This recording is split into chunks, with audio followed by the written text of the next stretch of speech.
Welcome to Watch, Review, Repeat. This is the podcast where two best friends discuss the latest in film and television and then do it all over again the following week. My name is Colton Brown, and joining me is Andrew Meadows. Colton Brown! Well, hello, sir. Hello. I want to tell everybody how excited I am. This is a very, very exciting episode. Because we're looking at each other, but we're not in the same room. We're using the internet. We're using the magic of technology to gaze lovingly into each other's eyes as we record. We've long dreamt of this moment. We've spoken about it on the podcast previously, and I had an inspiration to buy a webcam. Now, to be fair, I needed to buy a high enough ticket item to push the actual item I needed into the 1 day shipping tier, but it felt like a pretty good excuse to get the webcam as well, and prompted you to go out today after work, get one yourself. That's it. So here we are.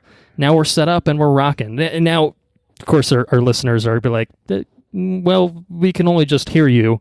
Which is true. Hopefully, at some point, if we, get comfortable enough with the technology, have enough time to figure it out, maybe we'll have a way to have our listeners be able to see us, our glorious faces, your glorious beard, my lack of glorious beard, that sort of thing. But I got hipster hair now too, as you can see. Yeah, it's very exciting. Yeah, it's pretty cool. 21st century technology is pretty hip. We're kicking 2019 off in a pretty big way. It's cool. It's fucking cool. Yeah, actually, now that I think about it, I think when we pretty much kind of got back into the swing of things last year, beginning of 2018, we had like a fancy new website that we launched, and now that's old news. I mean, it's still hot shit, don't get me wrong, but it's old news. Now we've got some new things on the horizon. So it seems like every year of Watch, Review, Repeat brings something new to the table, which I'm enjoying so far. So everyone, cool. Make your predictions for 2020. What will be coming next year? I don't know. Maybe some virtual reality shit. I think we're really gonna kick it off, dude. I think we're gonna ramp up in listener base, and I think we might be touring the country in 2020. 2020 live fucking. Well, we're gonna need a significant advancement in the amount of listeners. Otherwise, both of us are gonna be very, very broke at the end of that tour. Did you see that there was it was like a one-man band. He like basically scammed a bunch of like venues into like thinking that he was like hot shit, had like a ton of social media followers and stuff like that. It was a metal band. I think it was a metal band. Yes, so you do know what I'm talking about. We're gonna do that, but we're gonna be the podcasters that do that. It's gonna be great. It's gonna be great. Awesome. But we'll put a pin in that. We'll pick that thread back up in 2020, and we'll. It'll be great. Trust us, it's going to be great. But we are talking about 2019, more or less in its entirety on this episode. We're going to be doing a look ahead to coming attractions for the year. Got lots of television shows we're going to talk about. Got pretty much a whole year in film that we're going to talk about. And I'm excited because it's interesting, now that we've had a full year of the podcast under our belts, we can go back and look at how we felt about certain movies, TV shows, and stuff like that at the beginning of 2018, how we felt about them at the end of 2018, in regard to television, probably the lack of television that we actually ended up watching, or at least I ended up watching, because there's probably a lot of things that I'm like, yeah, I'll watch this. Didn't watch it. So we'll see how it goes this year, but I'm excited because I get excited talking about these things, because it makes me like want to see them and want to engage with them. And in the case of movies, I think we'll get obviously a fair chance to talk about most of them as episodes and stuff like that. But I don't know. Looking forward to getting into this episode. So I'm gonna stop talking about how much I'm looking forward to getting into things and just get into things. Just fucking dive in. We're gonna do it, man. We're gonna fuck it. We're doing it live, man. So. This is not intended to be an exhaustive list. I want to make that clear. I kind of curated this to our interests mostly, especially on the television plane. I mean, film, to an extent, there's probably a few stinkers in there or some things we're like, well, I mean, maybe we know it's going to be bad or something like that, but maybe it catches it, or, catches our eye for some reason or another. But television, I mean, it's a mess. You got 18 billion channels. You got 19 billion streaming services these days. There's so much content. It's impossible to consume all of it, but there are plenty of things that catch your eye. Some new TV shows as well that sound pretty interesting. So we'll get into that as well. And also a quick note that I have some dates for these. Some are TBA. Dates are obviously subject to change. I think I used the example of New Mutants last year, which still hasn't come out yet. And now there's like a rumor that I think it's supposed to get booted to Hulu or something like that. Holy shit. Technically, I think it is on our list. So maybe I'll save that little tidbit of news for later. But New Mutants is a prime example of movies not always coming out when they're supposed to. So speculation, predictions, anything goes on this episode. You have any thoughts you want to share? Anything goes, man. That's what the name of the game. So let's begin with some returning shows for television, and we can actually backtrack a little bit to January. Some of these have actually already come out on television, whether or not we've watched them. Obviously, that's somewhat of a different story, but all the way back on New Year's Day of 2019, a series of unfortunate events delivered its last season on Netflix. I know you're a fan of this show. I watched, maybe you're not a fan of this show? No, I see a skeptical look upon your eyes. I watched it. I watched the entirety of the first season, and I don't think I finished season 2. Okay, so you're kind of just lagging behind then more than anything else? Well, I don't know. I think it may have lost interest. Like, it was just like more of the same. It kind of felt like I don't know. I don't know. I thought the first season had a lot of character, and I'm not so sure that the second. I don't know. It just felt more of the same. You know what I mean? I don't know. Well, yeah. I mean, maybe I changed as a fucking person, and I just yeah. I mean, I guess that's possible, sure, but. I think that's probably a grain of the truth, though. I mean, I think that the book series was pretty thematically consistent. The Baudelaires always get shit on, and that's kind of more the bottom line. Cool. Count Olaf has a different disguise every episode or couple episodes, however they ended up structuring them. So I think there's probably an element of sameness. If I'm not mistaken, I think the show was 2 episodes per disguise. Essentially, is what it was. Right. Which isn't bad for that kind of format, because you figure you got an hour-long show, so you get 2 hours per deal.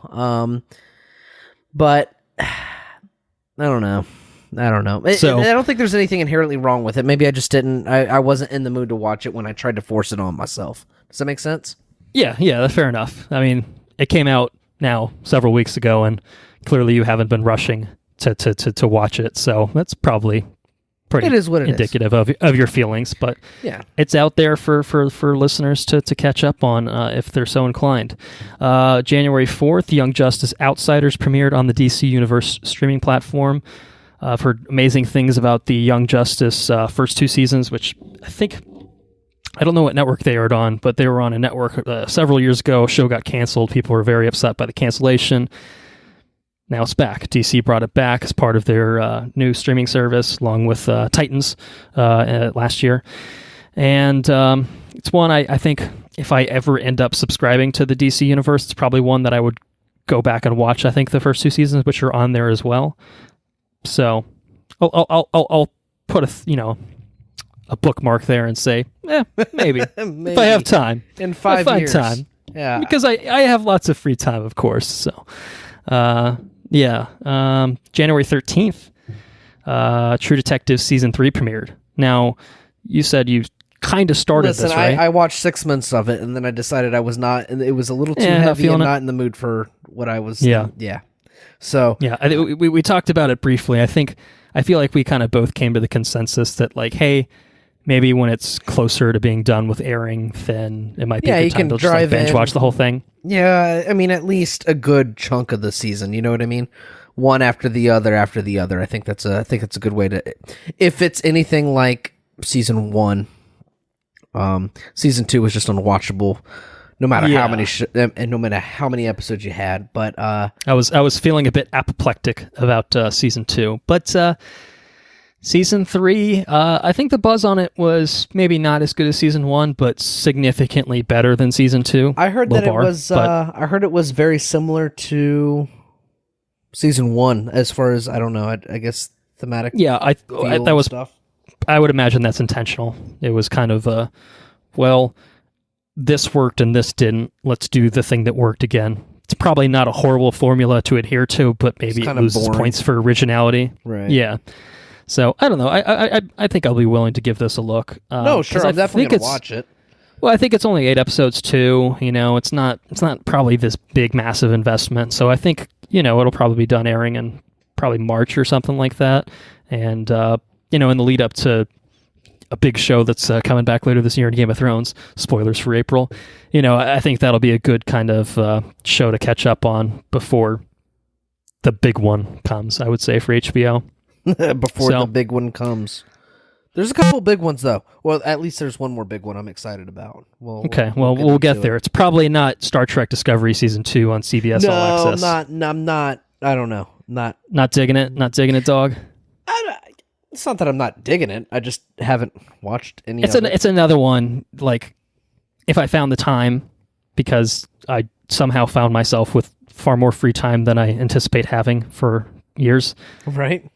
I would consider watching Star Trek Discovery. I've heard season 1's pretty good overall.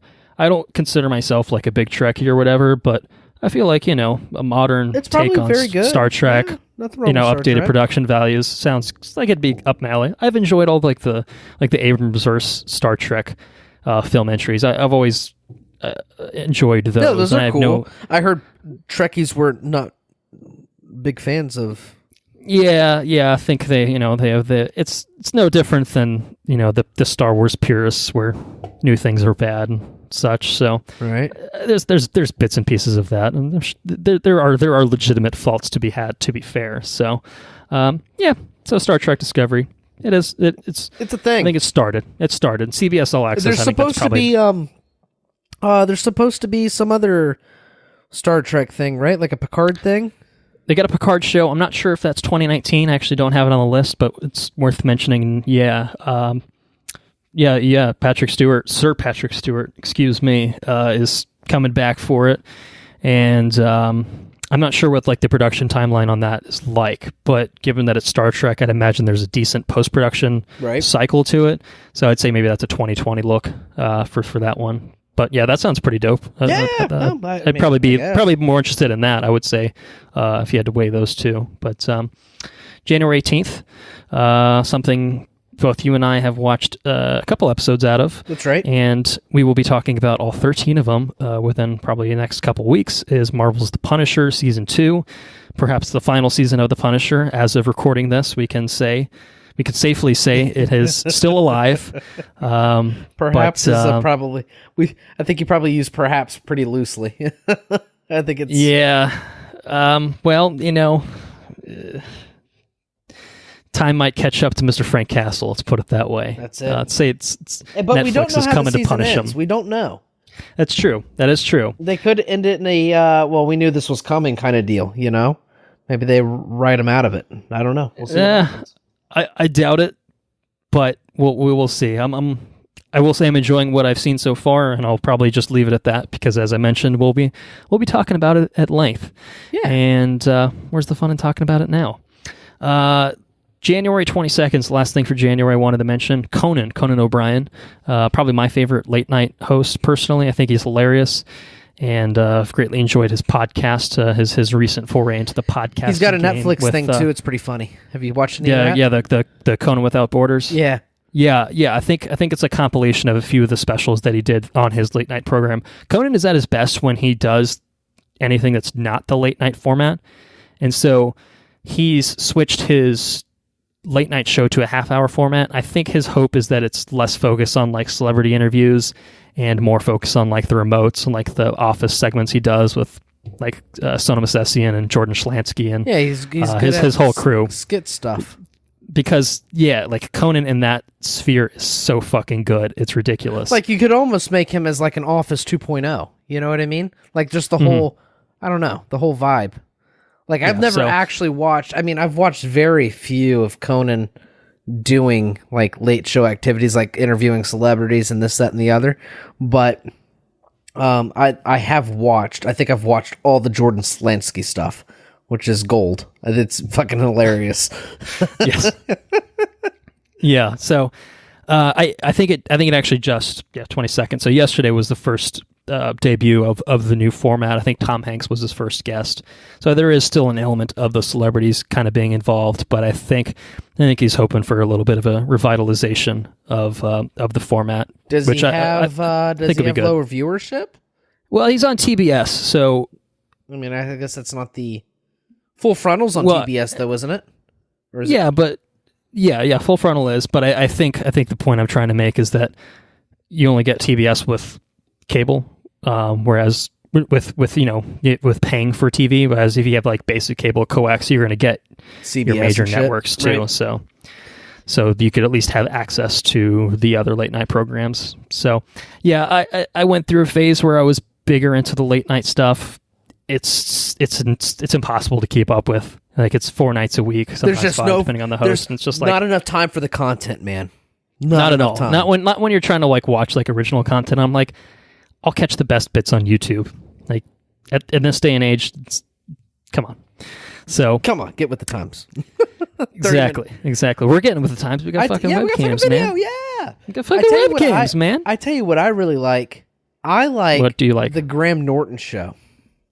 On a side note, yeah, I enjoy the British style humor. Sometimes I think they're funnier than we are. I actually, I don't know, man. I'm all about the BBC shit. I don't know. Yeah, I'm just. I think time to pack up your shit and move. I probably I'd probably really like it out there. Probably would. Well, as a side note, it's a political shit show over there too, so you wouldn't be escaping anything on that front. But is it a political shit show? Yes, it is. I mean, is it not? What am I trying to say? Fuck it. We're not here to talk about politics. We'll leave it at that. February 10th, The Walking Dead Season 9B returns. God damn it, we're not supposed to talk about shit about shows. Walking Dead. Why is that still going? I don't get it. I think if Walking Dead had like a 6-7 season timeline on it, I would be like, yeah, okay. But at this point, like The Walking Dead, like it's the Big Bang Theory of like dramatic television at this point for me, where I'm just like, why? What is like? I don't. It's got to be the last. Seems season, like it's. right? It seems like it's bleeding viewership, and I don't know, because like half the cast is left at this point. I mean, obviously they kill off characters fairly regularly to keep things interesting and exciting and whatever. But like, old Grimes is gone. He's off the show now. It's like over a decade of show. Yeah, I don't know. It's wild to me, and obviously it still has enough of an audience that it's still on television and it's still AMC's flagship show, but it's beyond me. There was a time where I would consider like catching up on it. That time has long passed. I have no fucking interest in ever watching this show. 7 seasons ago. Yeah, I was just like, maybe it'll turn a corner at some point. No, I'm done. I don't care. So, yeah. That's The Walking Dead. We'll leave it at that. March 10th, American Gods Season 2 on Starz. Believe you might be excited about this one. I wondered if they were going to get to the. I listened to the audiobook, or a very large chunk of the audiobook, large enough to where I finished the book where I was sleeping, but I haven't rewinded back to where I was at to finish it. Does that make sense? Because I like to listen to them to bed when I go to bed. Okay, yeah. So I try to remember where I left off, and anyways, I ended up finishing the book, but I never rewound that 4 hours or 3 hours or whatever it was.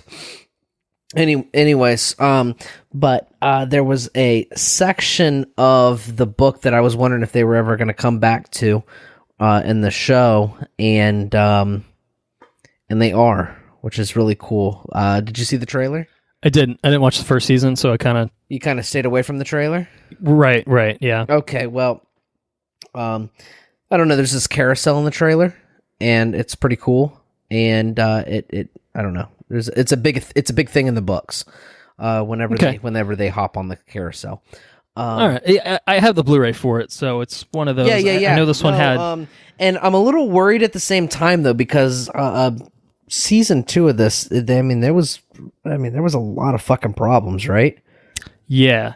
I think think they lost at least one showrunner, possibly two. Yeah. At one point, Neil Gaiman was attached, but then he's detached himself. Yeah. So there was a lot of something going on. I think there was budget concerns where one party wanted, we can't make this show without this amount of money, and Starz was like, we're not giving it. We're not going to give you that. So yeah. Which I can see it going. I mean, I don't know. I think you could probably make it work without an enormous budget. But after seeing season one, where season one left off, you could tell that you could tell what they were going for and that they needed the money. You know what I mean? Yeah. Yeah. Well, I mean, the loss of a showrunner doesn't necessarily spell bad things inherently. I think Daredevil is a good example. 3 seasons, 3 different showrunners. So continuity is typically nice. You want continuity typically. Sometimes it's bad. Sometimes you have Mark Guggenheim ruining Arrow. I can tell you though, from the trailer, it seems a little bit different. It seems like there's more. It seems a lot more action packed in the trailer for season 2. Okay. Where season 1 was a lot more nuanced. But stylistically, a lot of the style seems the same. Like this of the trailer, anyways. It seemed stylistically similar. So I don't know what's going to happen. I hope they finish it because with all the production problems of season 2, I don't see it getting a season 3. So I hope they wrap it up nicely and they go from there. And I think never mind. We're gonna probably get into another Neil Gaiman thing. I'm sure, right? Surely there's. We will later on when we get to some new content coming on television. Yeah. So, anyways, we're gonna. Yeah. So yes, we're gonna try to pick up the pace from here because we have a lot of content to cover. If that's okay with you. Yeah. Unless you want to be here for a few hours, it's not going to hurt my feelings. But we just did that, and I feel a little bit bad. Maybe I should issue a formal apology for our 2018 episode spanning. How long was that? A good chunk of time. Close to 3 hours. Ooh. So it's a big boy. Yes. So in the interest of moving forward, April, we've got 3 we're going to talk about. Chilling Adventures of Sabrina is coming back for a second season. Very quick turnaround on that one. I think they were filming it in very close succession to when the first season came out. Did you end up finishing this first season, or did you bail kind of towards the end? Do you remember? No, I think I finished it. You did? Okay. Enough to bring you back for a second season? Yeah, maybe. Yeah. Okay. Yeah. Maybe. It's one I wanted to check out, just didn't get around to. So it's not a priority right now, but it was totally okay. It was just okay. It was totally okay. Whatever. Well, it seemed very there were some CW-isms, and we both know I'm not really a fan of the CW-isms. So it makes me skeptical, but I don't know. There's not a lot of shows in that vein. So if it scratches an itch, I might pick season 2 back up. Okay. Well, moving forward. Sorry. Moving forward. No worries. Killing Eve season 2 on BBC. Say you're a fan of the BBC, and I don't think you've watched this show. I haven't watched this show, but I've heard it's fucking amazing.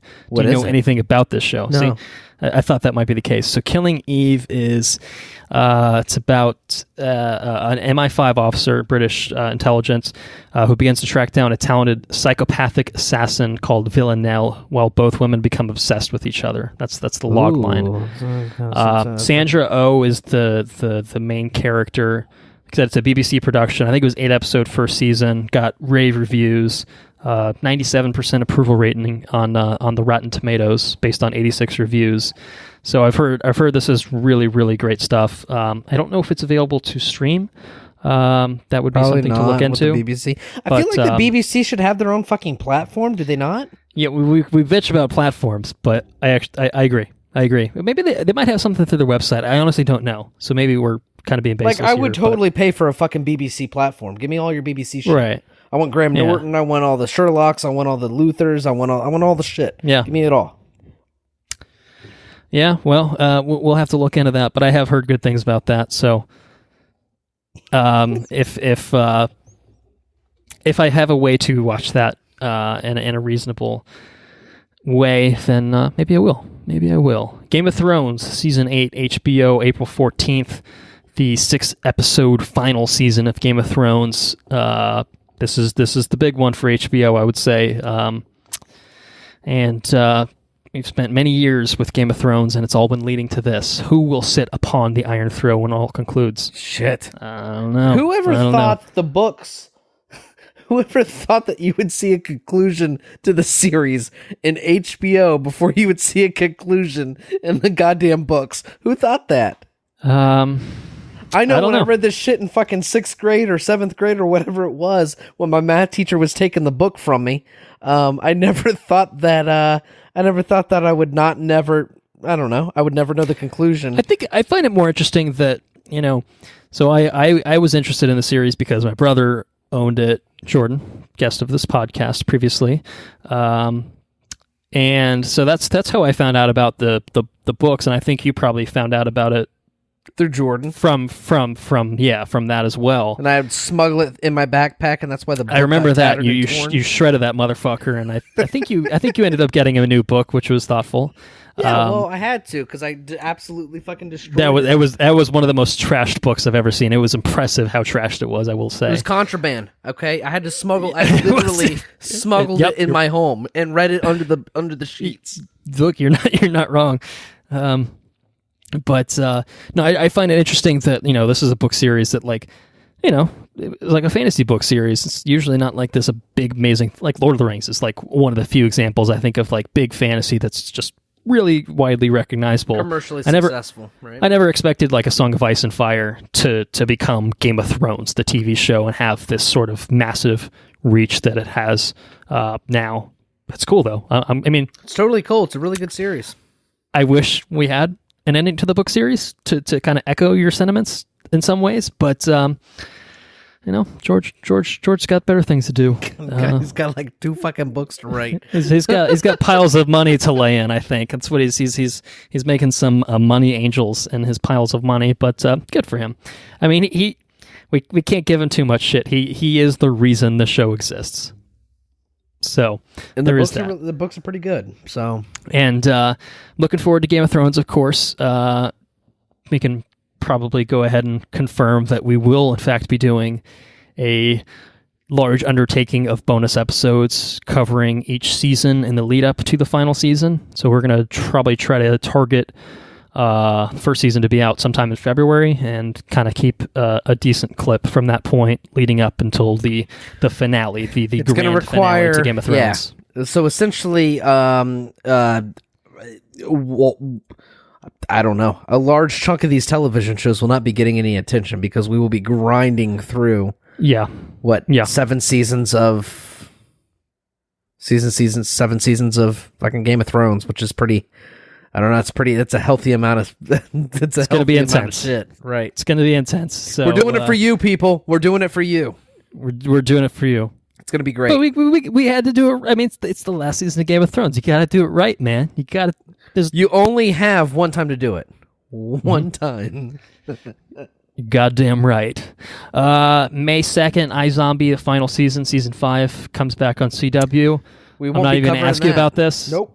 Because I know you don't give a shit. I'm a season behind on pretty much all the CW stuff, but it is the last season, so maybe I'll think about watching the CW stuff at some point in my life and then continue to not do it. Are you a little sad about the last season of iZombie? I remember at one time you told me it was the best one on I think I through season 3 it was pretty legit. I think one of the better CW shows, I would say overall. Certainly better writing than the superhero counterparts. But I heard season 4 was iffy. So it's not high on my priority list. But at some point, probably when it hits Netflix, I maybe throw it back on the list. That's all I can really say about it. All right, well, July 4th. Yeah. I was about to segue. Excited about something on July 4th? Yeah, it was one that we will probably definitely be covering, is Stranger Things 3.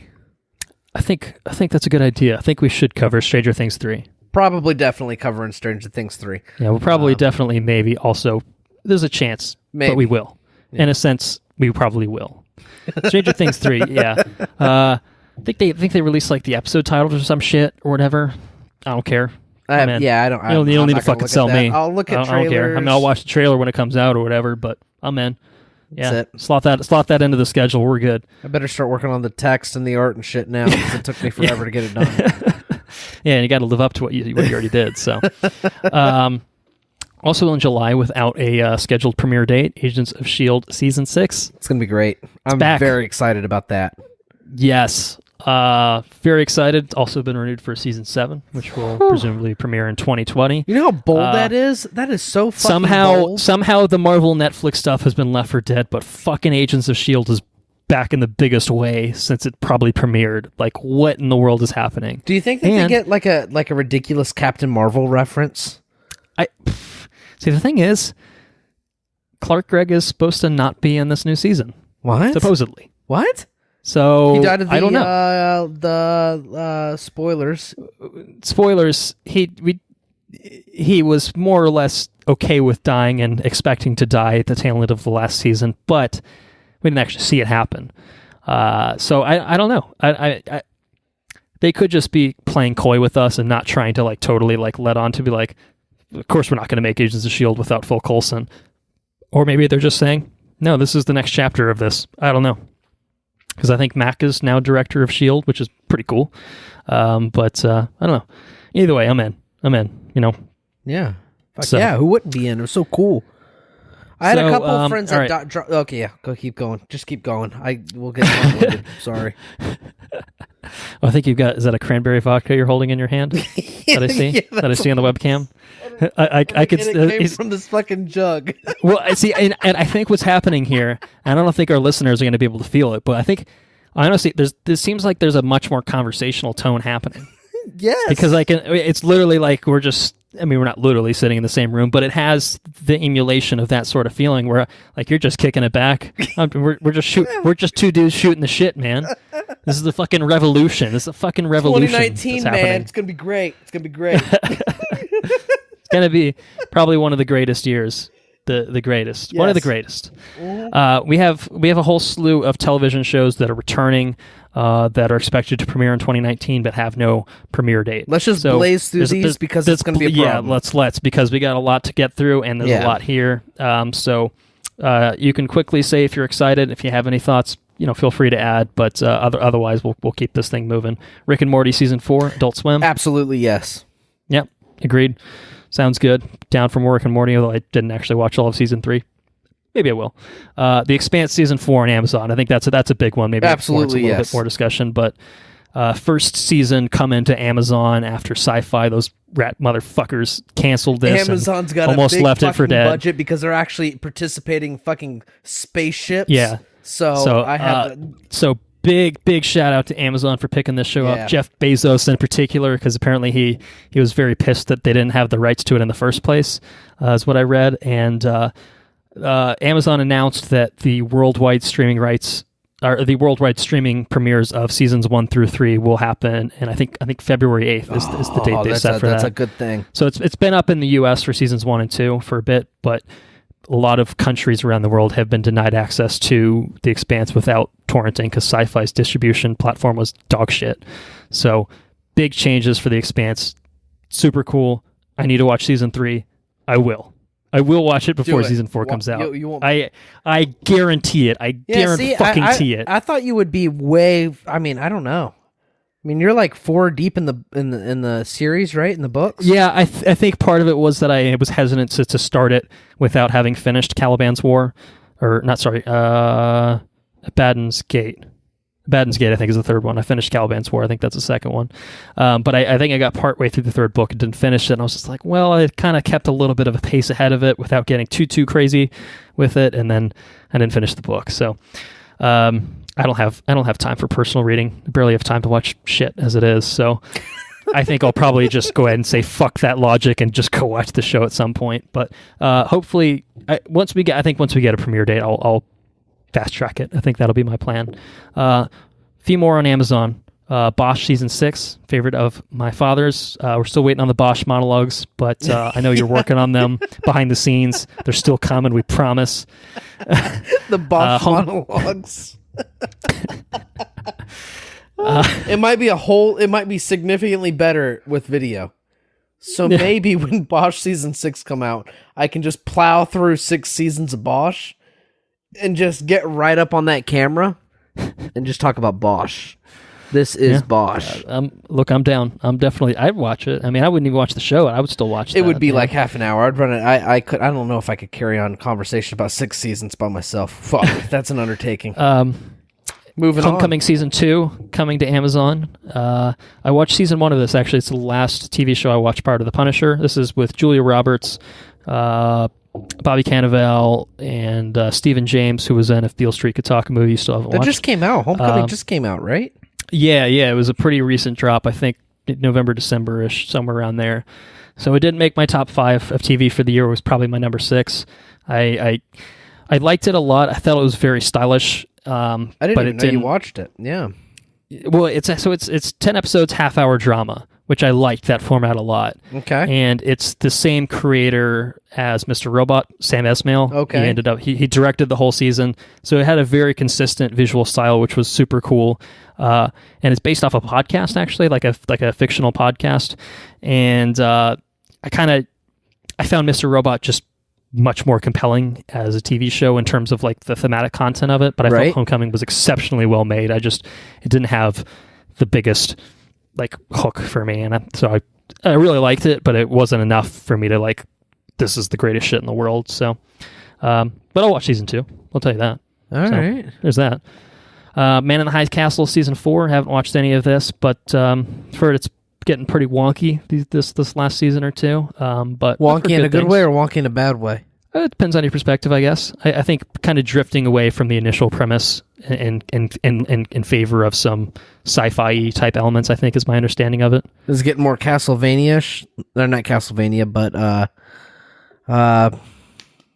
Wolfenstein? Yeah, does it get more Wolfenstein-ish? I don't know. I think it's a little bit more timey-wimey type things. I don't know. I watched it, so I really don't know. But yeah, I think it was largely. It sounds cool. I think it was grounded season 1, and then it's gotten less so the longer it's went on, is my understanding. But I've heard conflicting things about how people have felt about that departure in style. So I don't know. It's coming out later this year. Marvelous Mrs. Maisel for Amazon as well, season 3. Talked about this, I think, very briefly on our 2018 A Year in View episode. Neither of us have watched it, but heard great things about it. So season 3, maybe it's the time to jump in. I don't know. Tom Clancy's Jack Ryan, season 2, coming in later this year to Amazon. We watched season 1, had an episode on it. I think we enjoyed it. Yeah, it was wasn't pretty amazing. It wasn't amazing. It was pretty good, though. I enjoyed the watch. It was fun. I'm in for a season 2, I'll say. So, yeah. That's it for Amazon. Luther, Series 5, technically already aired in BBC. I don't know if you've managed to secure a way to watch it stateside just yet, but haven't theoretically, it should be making a TV premiere on BBC at some point this year. Okay. So, nothing firm on that. No real news other than to say, I mean, it's done, and it's been released elsewhere, so it's probably not going to come out a year after the fact. So there's that. But whenever it does come out, I'm in. Definitely in. Star Wars: The Clone Wars makes its return, its surprise return to Disney Plus later this year. The fuck is that? Like a new season of Star Wars Clone Wars? You know, remember this? Didn't they announce this at like Comic-Con or some shit like that? It was like this big thing, and they had like the reveal of the TV show coming back. Dave Filoni, everyone's coming back, man. That's There's cool. a trailer for this. I assume you saw. I'm pretty sure we talked about it, but we probably did. My memory's shit. You can visibly see my condition every time we record. But yeah.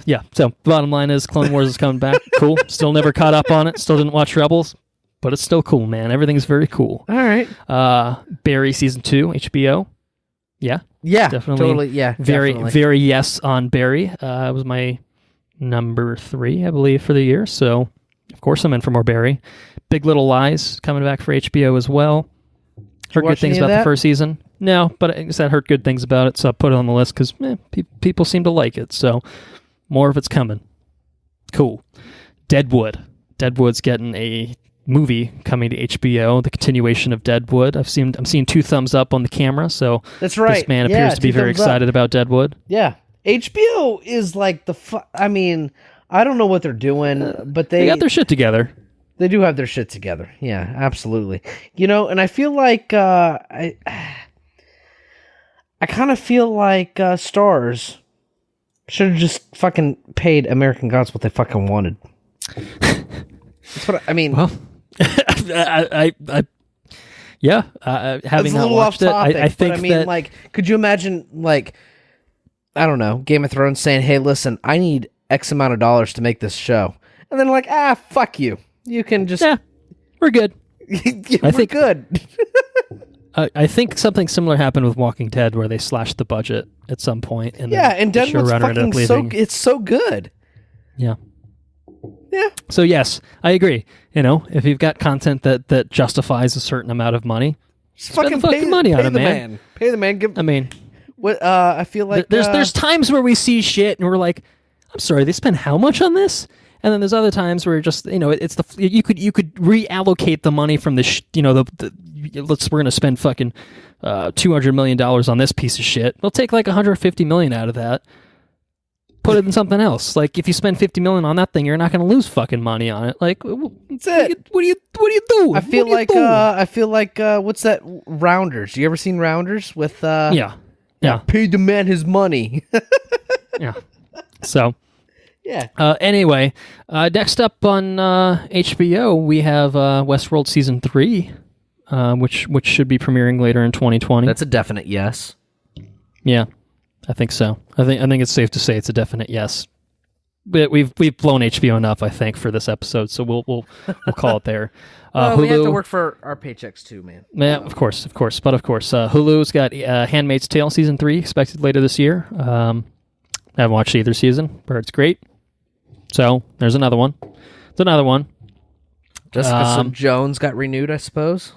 Marvel's Jessica Jones season 3, presumably also its final season, should be airing later this year. This one had already started filming and everything before the fucking happened in terms of the Marvel Netflix universe. So I know the showrunner was supposed to leave after the season anyway, so I think this one's as good as gone. I mean, as if there was any question, but we'll watch it, I suppose. Yeah. Yeah, I'll definitely give it a look. Hopefully it ends on a satisfactory note. Let's put it that way. Black Mirror season 5, Netflix. Yes. I think a return to traditional non-Bandersnatch type Black Mirror episodes. That's fine. Whatever. I don't give a fuck. I just want all the Black Mirror. All of it.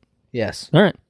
Well, I wish Black Mirror had like never-ending fucking like no seasons. Just that seems like you could manipulate that into a Black Mirror episode in and of itself. Just a non-ending thing. That'd be cool. Yeah, totally be cool. Just perpetual. I'm no Charlie Brooker, but I've got ideas. It's like how many? I don't know. I don't want to get into it. We can't linger. Yeah, we're sorry. Mindhunter season 2 on Netflix as well. You know what? Let me do it this way. We've got a bunch of Netflix shows. I'm going to name them all that are supposed to come out in 2019, and you tell me if there's any that really catch your interest. So Mindhunter season 2, Altered Carbon season 2, Arrested Development season 5 part 2, Glow season 3, Castlevania season 3, Lost in Space season 2, The Rain season 2, The Crown season 3, and Ozark season 3. What I'm saying is that Netflix has a lot of fucking shows that are expected to come out in 2019, and that's not all of them. There's new shows and shit, so things are going pretty good. I would say of those personally, Altered Carbon I'm in. Anthony Mackie coming in, replacing old Mrs. Katana. You never She's got said my back. Mindhunter. Were you in on Mindhunter? Yes, I am in Mindhunter. Yeah, I like the first season quite a bit. So yes. And you haven't watched a lot of Black Mirror, but I'm in on really most of these, I would say. Like Glow, I'm in on. Arrested Development, I didn't watch the first part of season 5, but I wanted to wait until the second part, like the whole season was out. Like, fuck splitting seasons. I hate when they do that. Castlevania, yes. I mean, like Lost in Space, The Rain, The Crown, Ozark. Lower on my priority list, but sure. Why not? I'm vested. I'll watch Lost in Space again. I'll watch it. Yeah, I'll watch it. They left it in a curious. I'm not like pumped for it or anything like that. I don't think the first season was like, this is the shit, man. Charles Wallace a little bit, but it was better than Charles Wallace, but there was a little bit of Charles Wallace vibe. Yeah. I mean, the kid kind of sucked. I get that, but that's where I think comparisons end. It was much better than Wrinkle in Time was. Mr. Robot's final season will be airing on USA, season 4. I didn't watch season 3. I loved season 1 and 2. I didn't watch That'll season be a good, 2. That'll be a good time to catch up. So, yeah. And then Cobra Kai season 2. Fuck yeah. Definitely. YouTube Premium. Yeah. Definitely in for that. New television shows. So this I'm gonna have to sell you on some of these, perhaps a little bit more. But we're gonna look at this. We're still gonna. There's a lot. So we're gonna try to see how fast we can get through some of these things. It's a competition. I've said that like 5 times. Crush it. Okay. Deadly Class on Sci-Fi. This looks is interesting. The Russo brothers show. Yeah. Yeah, this one, I think it's based off like a graphic novel or a comic book series or something like that. I know that there's a trailer for this for those that are interested. I know I saw one a while back. I've heard good things, I think, about the pilot episode. I think had like a premiere somewhere or another. So I'm interested in this one. It's on Sci-Fi, which I'm kind of in the fuck Sci-Fi train after the whole Expanse debacle. But yeah, this I'll give this one a yay. I'm interested enough in it. Yeah. Yeah. And that debuted, I should say, 16th of January. So you can probably watch the premiere somewhere. Maybe they didn't follow the same release cycle as Night Flyers. No, I don't think so. I think it's a weekly release, as far as I know. All right. Well, anyways, what's the next? Anyways, next one is January 20th, a Showtime show by the name of Black Monday. Starring Don Cheadle, that follows the employees of a Wall Street trading firm in the year leading up to Black Monday, the day when the international stock markets crashed in 1987. It's a comedy show. It says that doesn't read as a comedy show, but apparently it is. So, yeah, I won't watch that. I guarantee you, I won't watch that. So, all right. Well, I don't need to dwell on it then. Kingdom, coming to Netflix on January 25th. I believe this is the first South Korean Netflix production. This is set in like a medieval period about a crown prince that goes on like this mission to investigate a mysterious plague that's spreading across the country. And can you guess what the mysterious plague is causing? Is it the Black Plague or is it zombies? No, it's zombies. Oh, okay. It's zombies. Yeah, cool. Right. Yeah, so, yeah, you know. So South it's Korean. a period piece with zombies. Well, we talked about Windmill and Wailing. I was like, South Koreans have pretty good fucking clue what they're doing. So I don't know if that translates to television production. But I'll watch it. You don't get any period pieces with zombies. Yeah, I can't think of any, so I'm not going to refute that point. Yeah. We'll go with it. Yeah, and that's like a couple days away that it's airing on Netflix. I Am the Night, tail end of January the 28th. That's the miniseries coming to TNT with Chris Pine. That is directed by Patty Jenkins, director of Wonder Woman and Wonder Woman that was 1984. The one that had it had a really good We had a trailer for this a while back. Yeah. I think, I don't know, some sort of mysterious thing that's unraveling. I don't remember the fine details of the plot, but I remember the trailer looking pretty good. I remember being impressed by it. So I think it's a 6-episode series, and yeah, that sounds like my shit. 6 episodes. I can do that. Yeah. Yeah. February 15th, coming to Netflix, is The Umbrella Academy, the adaptation of the comic book series created by My Chemical Romance's Gerard Way. With Ellen Page and all right, well, Ellen Page I see you're sold. I feel like a dipshit now. Now this was like it's kind of like a weird kind of comic book where like a bunch of people just randomly get pregnant, and then I think some of them survive and they have like superpowers or something. I don't know. It's some out there shit, man. With My Chemical Romance's, yeah, fuck you. I'm out. I'll stand by for reviews. I will take that firm stance right now. I feel like an asshole. I'm sorry. Doom Patrol, DC Universe, also on February 15th. This is another weird ass kind of comic book adaptation. Mummies, what's his face in it? Brendan Fraser? Yes. The dude's still alive. Fuck yeah. He's playing fucking Robot Man. I just watched The Mummy the other day. I'm all about it. Okay. Yeah. So Doom Patrol is technically it's a spinoff of Titans. There was a Titans episode that had the Doom Patrol featured in it, and now they're getting their own show. Same, I think, actors kind of playing the characters from that iteration. And I heard that was a pretty fun episode of Titans. I've heard Titans is good. I don't know. I haven't watched it. But in spite of the trailer being awful shit, I've heard that the show is actually pretty good in its own right. maybe people are lying to me. People like to claim that Gotham is good, and they're full of shit. So they're full of shit. You never know. You never know. But yeah, this. I mean, I'm not going to watch this unless I've watched Titans. I kind of have that block in my brain where I don't want to jump around like that. Even though I doubt this has much connection to really anything. But I understand what you're saying. Yeah. At some point, I will probably make the commitment to the DC Universe platform. But until I do, I'm not.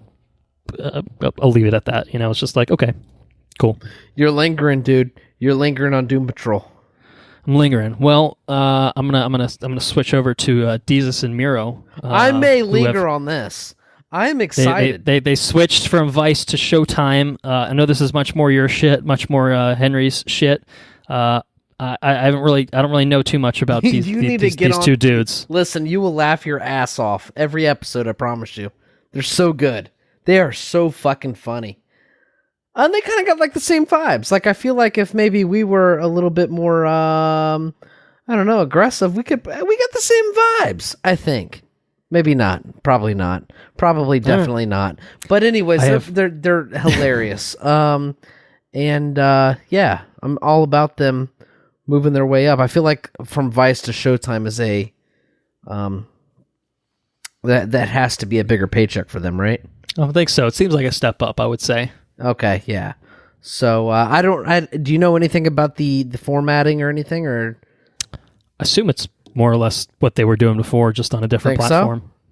So? It very much felt like they were kind of just like doing a... I can safely say that their Wikipedia page does not have it differentiated between their Vice show versus their Showtime show. It was just like one big thing of like, it was on this, and now it's on this. So I'm assuming it's going to be very similar. Okay, well that's cool. All right, I'll take more of the same because they have a very good format. It's pretty good.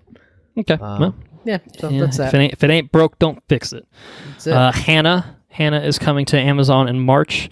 This is a TV adaptation of the 2011 film by Joe Wright, which had Saoirse Ronan in it, little baby Saoirse Ronan in it, Eric Bana, Cate Blanchett. I remember enjoying the film a while back. So she's like a little girl that's trained to be an assassin. So, but like serious, not like Hit Girl, like Kick-Ass type thing. But and it's got this is the reason. Well, there might have been story reasons for it, but like Altered Carbon has Anthony Mackie coming in to play Takeshi Kovacs, and Joel Kinnaman has exited that show, and he's a main character in this. And I think there were some conflicts in filming. So he's in this, and he's still got Katana. Instead of having Katana to break his back, he's got Hannah. So yeah, Ultraman, April 1st, coming to Netflix. This is a anime show. I think it's a 3D anime. Did you see the trailer for that? I didn't. Did it look pretty cool? No, it did not. Okay. I mean, I'm not going to be the. I was like, it's called Ultraman. That sounds pretty cool. I'm not going to be the expert on fucking anime because I'm definitely not. I mean, I've watched far more anime than you have, but that's true. But I don't think I'll it. be into. Yeah, no, definitely not. Definitely not feeling that one. So, what about our to be announced? To be announced. We've got a handful we can get through. Good Omens on Amazon. This was the other Neil Gaiman project. I think you might be excited about this one. I like Neil Gaiman shit. I am excited. I bought the audiobook, or I downloaded it with a token because I subscribed to Audible. Indeed. And send me my paycheck. Amazon, please. So I bought it. I recently got it. And I've been waiting for a good opportunity where I'd have a couple of hours of interrupted time to kind of listen to it. So I own the book, and I intend to listen to it before the season comes out. Well, it's significantly smaller than American Gods was too, so it's probably a lot more digestible. I think it's a 12-hour audiobook. Yeah, American Gods is at least 30 something hours. Yeah, it was very large. Like, that's a pretty fucking involved thing. So yeah, I don't know. I know that the reception of the book is incredibly high. It's supposed to be a very well regarded book. So it's cool. I mean, it's like a demon and an angel that I think end up kind of teaming up. Something about the apocalypse or the end of times or something. I don't know. I don't want to. I don't want to talk about it because I'm not quite 100% certain on what it is. I do know it has a great cast: David Tennant, Michael Sheen, my boy John Hamm. I'm in. It's probably going to be pretty good. If it's anything like American Gods was, it's going to be at least the book, because the book was fantastic. The audiobook I listened to was great. For American Gods, Good Omens is probably Neil Gaiman has this shit down. I think we both listened to the and remember, he also likes to tell you that George R.R. Martin is not your bitch. So you got to remember that. Good. Yeah, he's great. Neil Gaiman is good though. I really I think we both listened to the the short story books on the Norse mythology. That's right. We both listened to Norse mythology, right? Did you listen to that? Yeah. That was I enjoyed that. Yeah, Neil Gaiman's really good, man. Anyways, we can move on. I am excited about Good Omens. I will watch that when it comes out. So, coming to Amazon is an adaptation of a book by the name of The Underground Railroad that's going to be directed in its entirety by Barry Jenkins, who did Moonlight and If Beale Street Could Talk recently. Wow. So you got to be excited about that. As you might expect from the title, it is in fact about the Underground Railroad, and Barry Jenkins' involvement's enough for me. I'm good. So, yep, good with that. Twilight Zone coming to CBS All Access. Not the original Twilight Zone, mind you. This is the reimagining from Jordan Peele.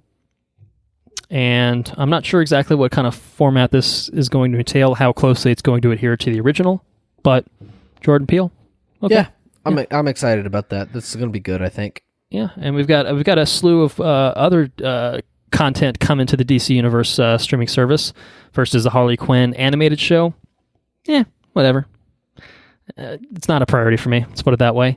Stargirl, also coming. This one was the most recently announced one. She's part of the Justice Society of America. And Stargirl is the one that's got the. She was in the animated Justice League, wasn't she? Maybe probably. No, at some that was point. Starfire. That's Starfire. I'm sorry. Starfire is more like a Teen Titans type character. Yeah, that's what I was thinking of. Okay. Yeah, I'm not like super about Stargirl. I'm sorry. hip on Stargirl, but Jeff Johns has like a big, I was going to say hard on, but maybe he does. I don't know. But he seems to like the character pretty well, and I think he's kind of taken a vested interest in getting this show kickstarted. But of course, Jeff Johns is like technically listed as producer for all of the DC shows like in existence, which is like 700 of them. So Swamp Thing coming to the DC streaming service in 2019. Animated or live action? No, this is a live action Swamp Thing. Holy shit. What the fuck? Believe it's... What's the budget on that? I don't know. I guess it depends on how much they're willing to shell out for that bad boy. I want to say that James Wan is is involved in this in some capacity, director of Aquaman. But I don't remember if that is still the case or if it was like an early thing and then he ended up leaving the project or something like that. But I don't know. Yeah, but I put enough money into it. I would say of anything that the DC Universe has proposed to me so far, Swamp Thing sounds the most interesting on its face. Yeah, I'm all about the Swamp Thing. But like I said, if you don't give it the proper budget, I don't know how you pull it off. That's very fair. But if you give something the proper budget, like The Mandalorian, it could be. Disney doesn't give a shit. Disney, you're right. Disney is going to they're going to pump so much money in this because they have the most ridiculous cash flow of any company. Yeah, we've talked about The Mandalorian multiple times. There's obviously no secret here that we're very excited for it. Justin Timberlake is going to crush the role of the Mandalorian. We know this. Also, Pedro Pascal might make a cameo appearance. I don't know. Sometimes, yeah, I don't know. I mean, really, JT, it's we're all about the JT. Because I have no idea why I thought that guy was Justin Timberlake. Look, I don't either, but I appreciate it as a running joke. And to bring in another very long running joke, Johnny V, man. Johnny V knows what he's doing. We acknowledge that Johnny V knows what he's doing. Disney has given him all the monies to do whatever. I like to imagine. Wants to do. See, I'm thinking about this now, and I'm like, oh my God, like, God forbid we get a new listener that just tuned in for that particular part, and like, Justin Johnny, what is happening right now? So for the uninitiated, Pedro Pascal is the same person as Justin Timberlake, according to Andrew, and Jon Favreau has been lovingly referred to as Johnny V, because I just get names that's wrong. his name. I do not have... That's his name. His name's Johnny V. It's as simple as that. I mean, what more do you need to know? Well, Johnny V and I are on that kind of basis. Justin Timberlake's just kind of, I don't know how he feels about it, but Johnny V and I, we're on that level. Fuck him. Devs coming to FX. This is the TV series written and directed by one Alex Garland, director of Ex Machina and Annihilation. What's that all about? It's about a young computer engineer who investigates the secretive development division of her employer, a cutting-edge tech company based in San Francisco, which she believes is behind the disappearance of her boyfriend. And it's also got Mr. Ron Swanson himself in it, Nick Offerman, playing one of the lead roles alongside Sonoya Mizuno, who's playing the lead role, and she was Kyoko, the dancing robot in Ex Machina. Holy shit. So... Yeah. Yeah, I'm about that. Yeah. One. Yeah. Two thumbs up on the webcam. Yes. Very nice. Very nice. Yakshanish. You will never get this. You will never get this. What We Do in the Shadows, the TV version, is coming to FX later this year as well. And it doesn't have the cast from the movie, the fantastic movie, but... I do believe that Jermaine Clement and Taika Waititi are involved in this in some capacity. That's enough for two thumbs up. They are producers of this.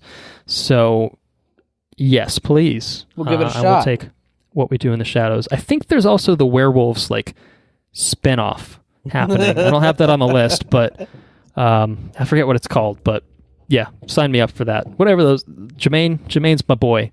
And Britt and Taika Waititi... I'm in for all those things. And we do know that Taika Waititi is directing an episode of The Mandalorian, so that's tantalizing. Chernobyl is coming to HBO. It's a mini-series about the Chernobyl disaster with Jared Harris and Stellan Skarsgård in it. I don't think there's any trailer or anything on like this, but good cast. Seems like it could be a pretty good concept for show, and it's HBO. So that seems to square. It's almost like a Disney level thing. Right. Also coming to HBO is His Dark Materials, which is an adaptation of the novel series of the same name, which had been previously adapted into... The first book was adapted into The Golden Compass back in the day with James Bond and Daniel Craig. So it's like a fantasy thing? Yeah. So that I recall being quite shit, so hopefully... That was not reflective of the source material. It's a good cast here. It's got James McAvoy, Lin-Manuel Miranda, Ruth Wilson from Luther, Daphne Keane. She was X-23 in Wolverine, or Logan rather. So pretty solid cast. Fantasy things. HBO all seems to square as well. So there's that. Watchmen also coming to HBO. The pseudo-sequel of sorts to the graphic novel, I believe, coming from creator Damon Lindelof. They haven't given me a reason to say no. Yeah, we saw like the 5 seconds of footage. Looked interesting. And it's cool. Yeah. We'll see what happens. Watchmen. I like Watchmen a lot. I'm curious. Yeah. Could be shit, but I think... Could be all right. Could be good. Could be pretty cool. Yeah, absolutely. Lock and Key coming to Netflix based off of... You guessed it, a comic book series of the same name. 3 siblings who, after the gruesome murder of their father, move to their ancestral home, only to find that the house has magical keys that give them a vast array of powers and abilities. But little do they know that a devious demon also wants the keys and will stop at nothing to attain them. That sounds pretty fucking cool. It's pretty cool. Netflix. Yeah. I'll take it. I don't recognize any of the cast members in this, but I'll say okay. Yeah. Yeah. You read that synopsis, okay as well. I say okay. Do you say okay to The Witcher coming to Netflix? I say okay. With Henry Cavill as Geralt of Rivia? With the mustache? No mustache. He's got white long hair though. It's cool. He's clean shaven. He's got a wig on with his Geralt hair on. He's got a heavy 5 o'clock shadow going on, doesn't he? Maybe I'm wrong. I don't think he does. I think he was very clean shaven, which was like that's kind of horseshit. He would have looked better with that 5 o'clock shadow. Or the mustache. He looks pretty good with the mustache. I mean, he's Henry Cavill. He looks pretty good, whatever you can put on him. He's going to be fine. He looked good with half his face melted off in Mission Impossible. So that's probably a telltale sign that he can work it. So yeah, cool. It's an adaptation of the book series, not necessarily the games, although perhaps there will be commonality. Perhaps there will not be. But that's cool. I'm very excited to see what they do with this. Hopefully we get... all we got was like that goofy looking makeup test, and I felt like that was weird, but it was a weird thing to like reveal as like your first look at the show, but I don't think it's indicative of it. No. Snowpiercer is getting a TV adaptation based off of both the... You skipped over something, motherfucker. Did I skip over something? You skipped over Avatar: The Last Airbender. Coming to Netflix. I actually deleted it from my script because it's a 2020 release, and I mistakenly put it on the 2019 schedule. It's a 2020. 2020. Oh, bullshit. Sorry, I misled you. Man. I intentionally skipped over it. I had one source that said it was 2019, and then when I looked at the Netflix website, they said 2020. I'm like, that seems definitive. I'm going to go with that. So I'm sorry to disappoint you, but Snowpiercer is getting a TV show. Yeah, that's based cool. off of the movie. No Chris Evans, no Tilda Swinton. What are you gonna do? But it's got Jennifer Connelly in it. She's pretty cool. Yeah. I think so too. Yeah, I think the movie's great. So I know this show had a lot of production issues. Like showrunners left, kind of the same bullshit as American Gods. I don't know if it was a budgetary thing or not, but. Either way, I'm in. Yeah. And the last TV show I want to talk about for 2019 is a show by the name of Treadstone, Come to USA, which is a TV show set in the Bourne Identity universe. What? It's the origin story and present-day actions of a CIA Black Ops program known as Operation Treadstone, which was what turned Matt Damon into Jason Bourne. Okay. Jesus Christ, it's Jason Bourne. So it's the origin story of Jesus Christ, it's Jason Bourne. No Matt Damon. No Jeremy. No Jeremy in this either. No Jeremy? No Jeremy. He's too good for TV. But it's coming to USA. Could be interesting. So that, my friend, is it for television, and we got some films to talk about. So let's get right into it. January 16th. Which is in the past, to be fair. A little movie by the name of Dragon Ball Super Broly made its debut in theaters. I know one Andrew Meadows had a pretty good time watching it. I've seen it. His reaction on the last episode is any indication. So I think it seemed like it was like a special event, but I've seen some. I think certain theaters have it in like regular theater my ticket times was not too. free. So I will tell you, my ticket was not free. I will tell you that I enjoyed it. I can tell you that it was very packed. Like, I think if it made an incredible amount of money for the amount of movie theaters it was. Yeah, it did exceptionally well box office wise. Yeah, so I can tell you that somebody brought their little baby child in there to watch that movie, and that little baby child started to cry.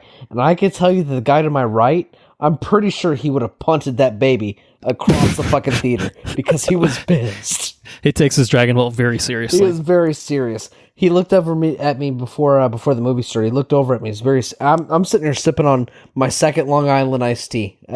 I feel at some point like somebody's gonna think I'm an alcoholic. I don't think I'm an alcoholic, but anyways, I was sipping my second Long Island iced tea, and I was sitting there, and he looks over at me and says, "Hey, you ready?" I'm like, yeah. Yeah, I'm here. I'm ready to watch the movie, man. And then that baby started crying, and he started breathing really heavy, like it was uncomfortable.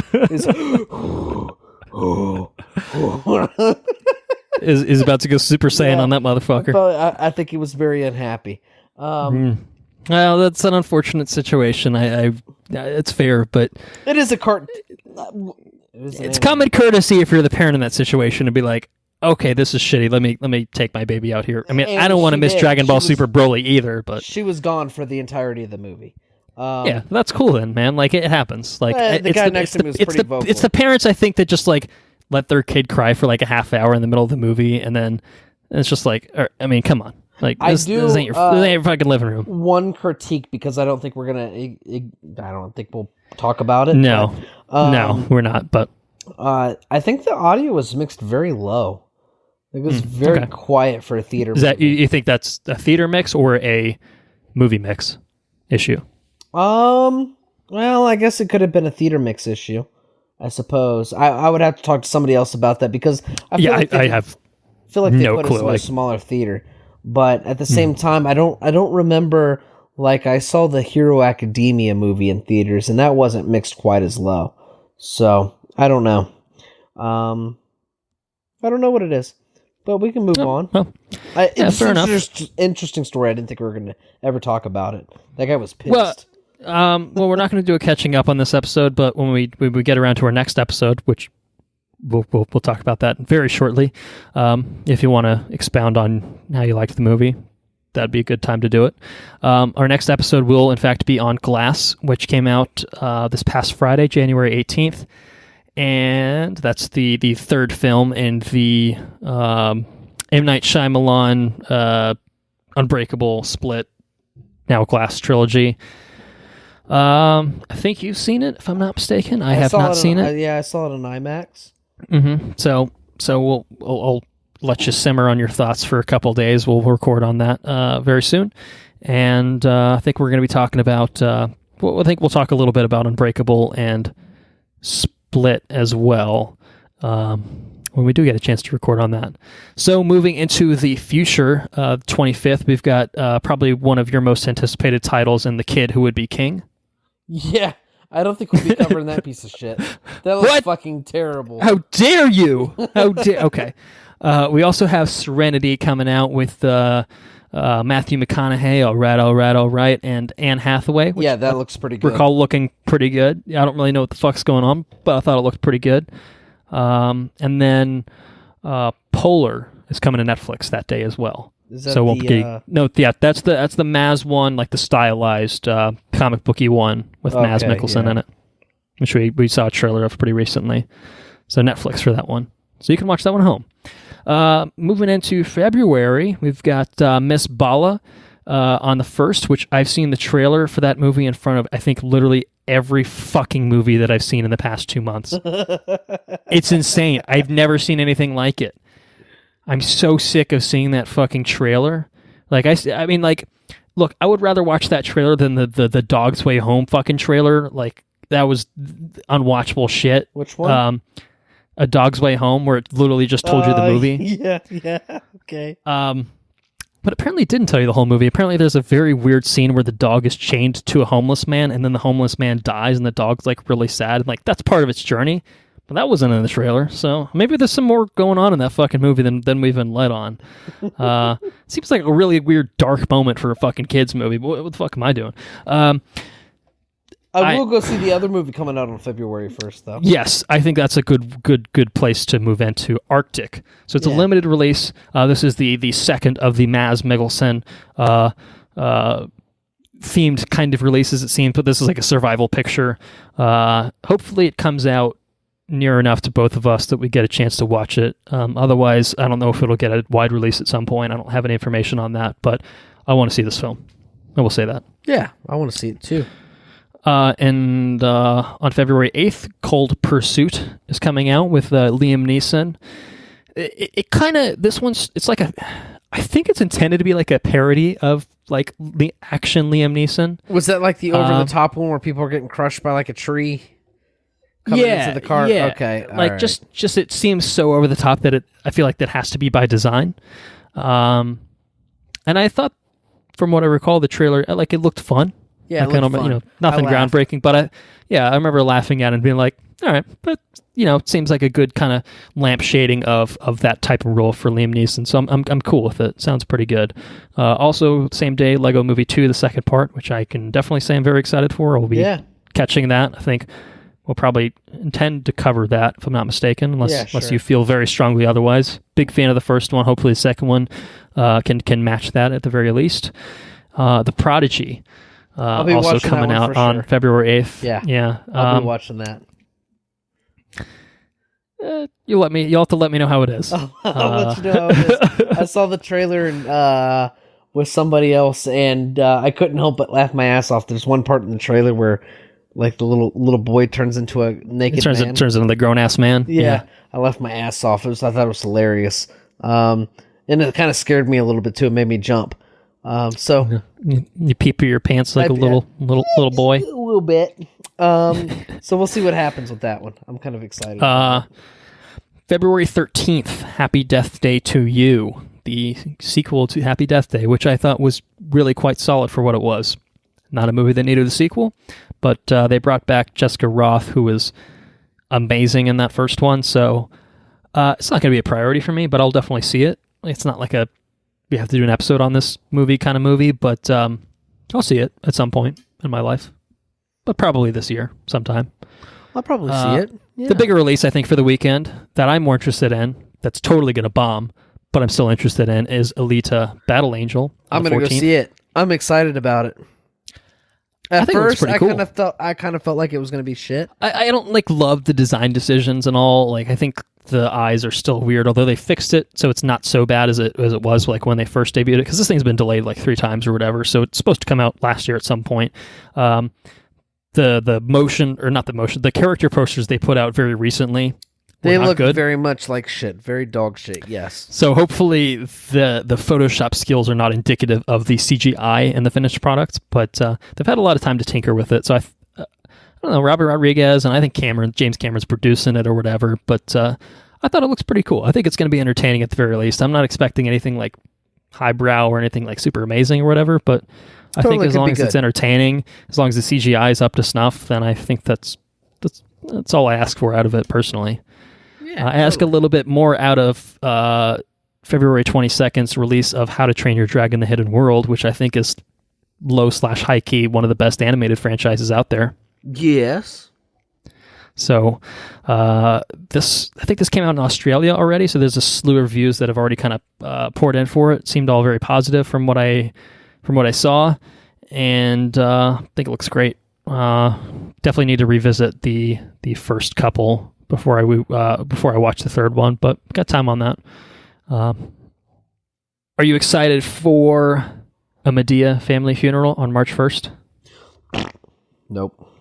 Yeah, I didn't think so, but Medea has its own market, and Tyler Perry keeps making more of them, so why not?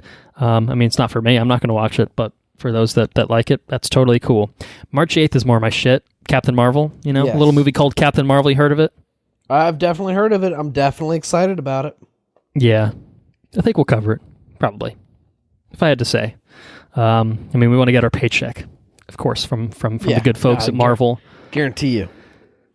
So that might be Marvel. The first one. I might actually reserve tickets at the Big D to see Captain Marvel. I already reserved a ticket to see Captain Marvel, so I think it's safe to say I have it reserved for the Thursday night IMAX for it. Do you have it reserved to see it in the Big D? Do you have a Big D up there? Oh no, I didn't catch the Big D part of that. There's not a Big D nearby because Henry and I spent a bit of time. We're like, well, is there a Big D nearby? Because sometimes you really feel the itch to have that Big D. You want to know the feeling of the Big D sometimes. You want the sensations that only a Big D can offer you. And I don't think there's not that much Big D around. Not up there up there in the fucking north. There's not. Yeah, so I don't know. At some point, maybe I might take a road trip for the Big D, but probably not for Captain Marvel. Maybe they'll build a Big D near me. Maybe. One can only hope. March 22nd has Us coming out, the Jordan Peele movie. Follow-up to Get Out. Very intriguing trailer. Lupita Nyong'o in it, along with Winston Duke M'Baku from Black Panther. Looked very weird, very out there, but looked very cool. Very, very excited. Very cool, very legal. No? What? Yeah. I was slipping some politics in there. I didn't know if you'd catch on or not. No, I didn't pick up on that. I'm trying to find a big D. You're trying to find the big D. Well, yeah, that can wait. Yeah, right, we got some things to talk about. I'll tell you what. If you can find a big D ticket to reserve for Captain Marvel, let our listeners know. I was trying to find it, but I feel time. bad for being distracted. I'm sorry. That's okay. That's quite all right. Are you excited for us to yes. answer, to address the topic at hand? Definitely. Okay. Well, very good. Very, very good. Are you excited for Where'd You Go, Bernadette? Have you ever heard of this movie? Have you seen a trailer for it? What's that all about? It's about Bernadette. She goes missing. That sounds kind of misleading. I don't know. She's like a mom. She's got like a good family. It's Cate Blanchett, by the way. She's married to Billy Crudup. And then, I don't know, she just like goes, I don't know if she goes on an adventure or whatever like that, but the whole movie is about her daughter and her husband like trying to figure out like, where'd you go, Bernadette, blah, blah. And got Lawrence Fishburne in it. I'm selling the shit out of this thing, man. I don't know. The trailer didn't do anything for me, and I honestly probably would have excised it from the list, but it's from Richard Linklater, who I think is a really good director. He did Dazed and Confused, Boyhood, Everybody Wants Some, which I really enjoy from a few years back now, I guess.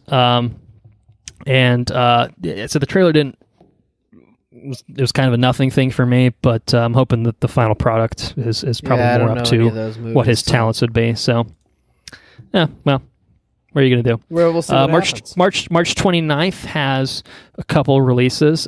First of which is Dumbo. You're probably familiar with. Of course, based off of the Disney Dumbo animated classic Dumbo, with Colin Farrell, Michael Keaton, Danny DeVito, Eva Green. I'm excited to see that one. I am. Directed by Tim Burton. We can't forget that fucking part. Yeah, that's a big deal. That looks cool. There's also a movie coming out on the 29th called Captive State, which I didn't know anything about till I was, looking at movies that were coming out. So this is like a sci-fi crime thriller directed by Rupert Wyatt, who did the first Planet of the Apes, Rise of the Planet of the Apes. Okay, yeah. And so I'll just tell you the plot. An extraterrestrial force occupies the world, enslaving humanity under the guise of peaceful unity. The film explores the lives of a Chicago neighborhood on both sides of the conflict and involves themes of oppressive government, the public being lied to, and the way some rise up against it. John Goodman, lead character in it. Yes. So, I don't know. To me, I got... Oh, I've seen this trailer. I have seen this trailer. There is a trailer for it? Okay, I didn't see a trailer for it. I didn't even know a trailer was out. Which I guess makes sense because it comes out in March. But it does look interesting. Okay, so all right, that's good. I just from the plot synopsis, I got District 9 vibes, but I wasn't sure if that was John Goodman's in it, and then you're like, okay, yeah, maybe. Yeah. Okay. Yeah. So I don't know. Seems interesting enough. I mean, Dumbo is probably more the. I think Dumbo is going to make more money. Yeah, that way, come out against Dumbo. I mean, come on. What are you going to do? I don't think you put your movie against the fucking Disney machine, you're going to get crushed. So I think they're expecting to get crushed, and they're clearly okay with that. April gives us another Captain Marvel of sorts, and Shazam! Oh, because there's an exclamation point in the title. So every time you have to say it, you have to say it properly. It's pretty good. I see it's pretty good. Okay, yeah. We got like a very. So it really wasn't a trailer. It was like a TV spot, I think, that aired during the playoffs, which had a little bit more footage from it. It's like a pretty cool shot of Billy jumping off the roof and like transforming midair. Yeah, that was kind of cool. Into Shazam, which was pretty cool. Flying, yeah. And flying, and I think that if nothing else, it still kind of showcased that DC is getting away from dark and dour and moving into like comedy and levity, and it's a good thing. Things that they should have done 5 years ago and never hired Zack Snyder. Yeah, I think this looks like a ton of fun. I'm pretty excited for it. I don't think it's going to be. It's not the Captain Marvel movie I'm the most excited for. I wouldn't say, but I think it looks pretty great. Aquaman has somewhat restored my faith in DC to not put out dog shit properties. Of course, Wonder Woman gets lumped into that too, but Justice League counteracted that very quickly. So yeah, it looks fun. I'm in on it. Pet Sematary is coming out the same day. I'm excited about that one too. as Shazam, based, of course, on the Stephen King novel with Jason Clarke in it. I thought the trailer was pretty interesting. Enjoy good Stephen King adaptation, so I'll give that a go. I think April 12th is bringing the release of a movie featuring the man with the head the size of his torso, Hellboy. For those that haven't seen one of the latest posters they put out, little midget demon. let's just say his head is the size of his torso, and that is not an exaggeration. Whether that's a result of some awful makeup work or just some very bad Photoshop, it is the latter. What once seemed like it could be a cool, badass project, like David Harbour coming in and Hellboy, man, that trailer. Yeah, and he looked real good too, right? Oh, that trailer, that poster, I'm just like, oh, this is gonna be bad. It's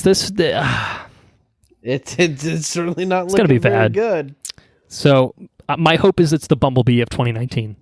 Yeah, maybe it could where we're be. just like, oh, this looks real bad. To be that fair, was pretty though, good. all the footage that we ever saw from Bumblebee, it never looked particularly bad. We just kind of, I don't know. It was once the marketing material kicked in that we kind of started to rethink our position, and we're like, oh, okay. Yeah, right. So I don't know. So yeah, this is trending in the opposite direction. I agree. Missing Link is also coming out the same day. It's the next film from Laika, the animation studio that did Kubo and the Two Strings. Voice cast includes Hugh Jackman, Zoe Saldana, Timothy Olyphant, Emma Thompson, Zach Galifianakis, and Stephen Fry. It's about I've seen a trailer for this. This guy's going off an adventure to prove the existence of this legendary creature, Mr. Link. He's kind of like a Bigfoot-esque type character. So I remember the trailer looking pretty fun. My faith is in Laika to put out another quality animation film. They're very consistent, I think, with their output, and I'm hoping this will be no exception. I guess we'll see what happens. I guess we will. We will see what happens. The Curse of La Llorona comes out April 19th. Got a trailer for this a while back that I thought looked quite bad. I don't really have any different expectations for this film, but maybe it'll be something better than what I expect. That would be nice. Hot take. It looks bad. It's probably going to be bad.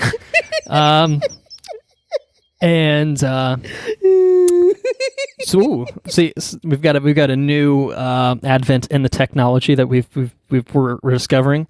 We just took a quick look at the Hellboy poster to reinforce that yes, that movie is almost certainly still going to suck, and this will be a great resource for sharing Michael Bay pictures in the future. I feel I could just Google it and shove it in the camera.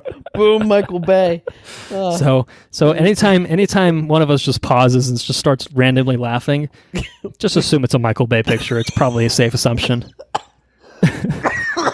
Anyways, it's good. I'm good. Anyways, Missing April Link, 26th. Yeah, we'll see what happens. Sorry. Okay. Very good. What about The Curse of La Llorona? Will you see what happens with that? Yeah, I think I don't have high hopes for that one. April 26th. April, end of April. We're getting paid. We're getting into the end game. Yes. The Avengers end game. The conclusion, in some ways, to the MCU up till this point.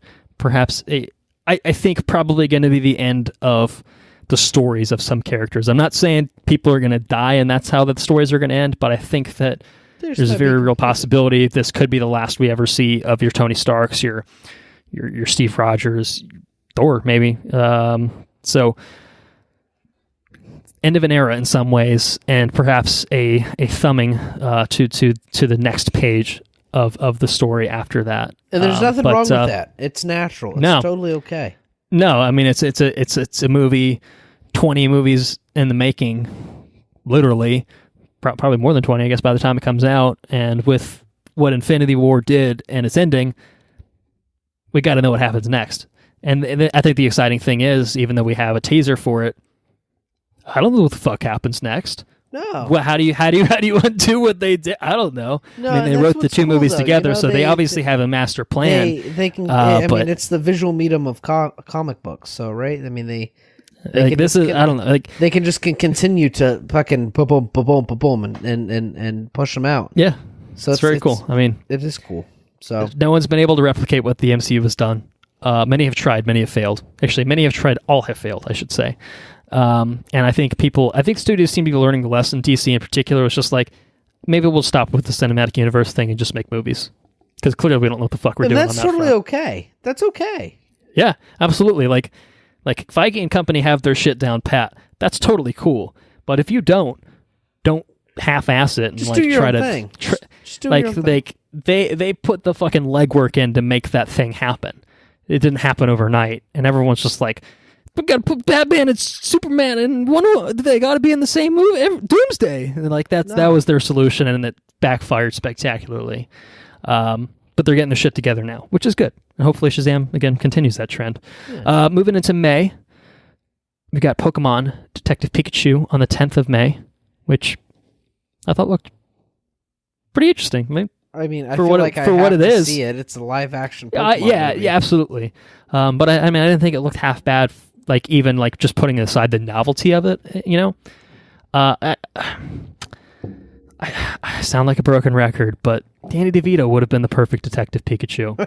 I think if nothing else, you need like a grizzled voice, because I just hear Deadpool Pikachu, and I'm like, no disrespect to Ryan Reynolds, he's a very handsome man that's married very attractive. I could have had a John. And he's a very talented. I could have had a John Hamm fucking Pikachu. John Hamm Detective Pikachu would have been fucking excellent.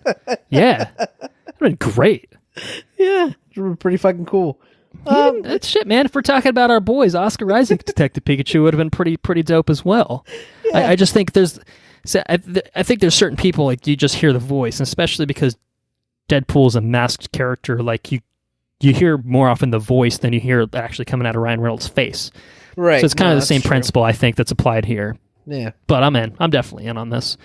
May 17th, John Wick Chapter 3, Parabellum. Yes. He's elevated from pencils. He's killing fools with books now.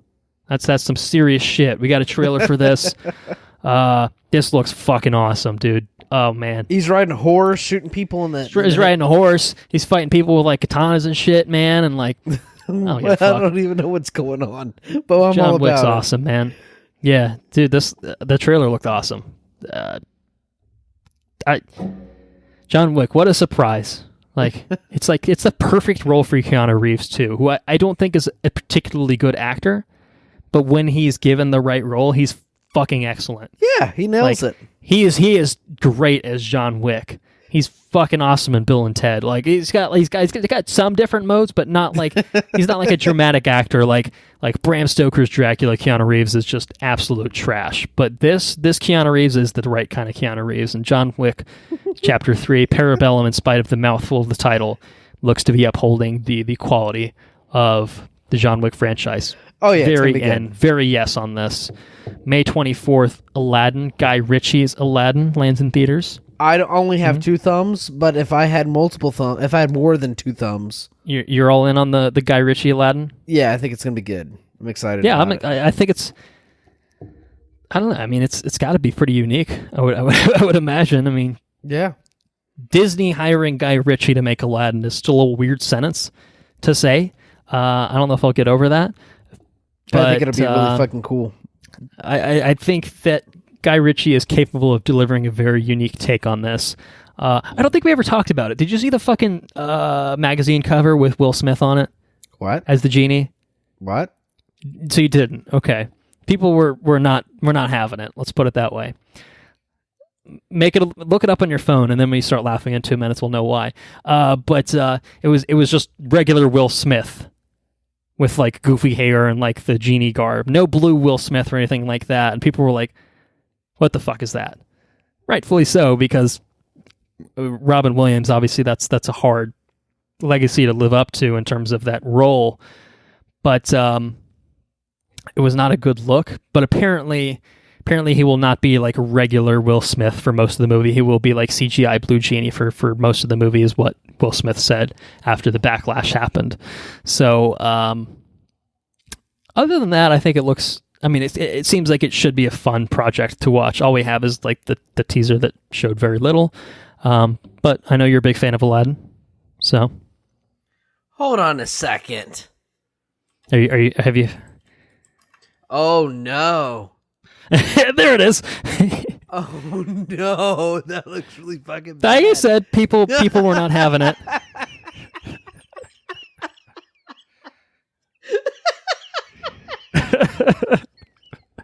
Oh no! What are they thinking? What were they? So are you retracting some thumbs now?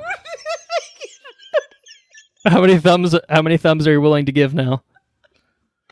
I'm a little, I don't know. I'm going to retract both of my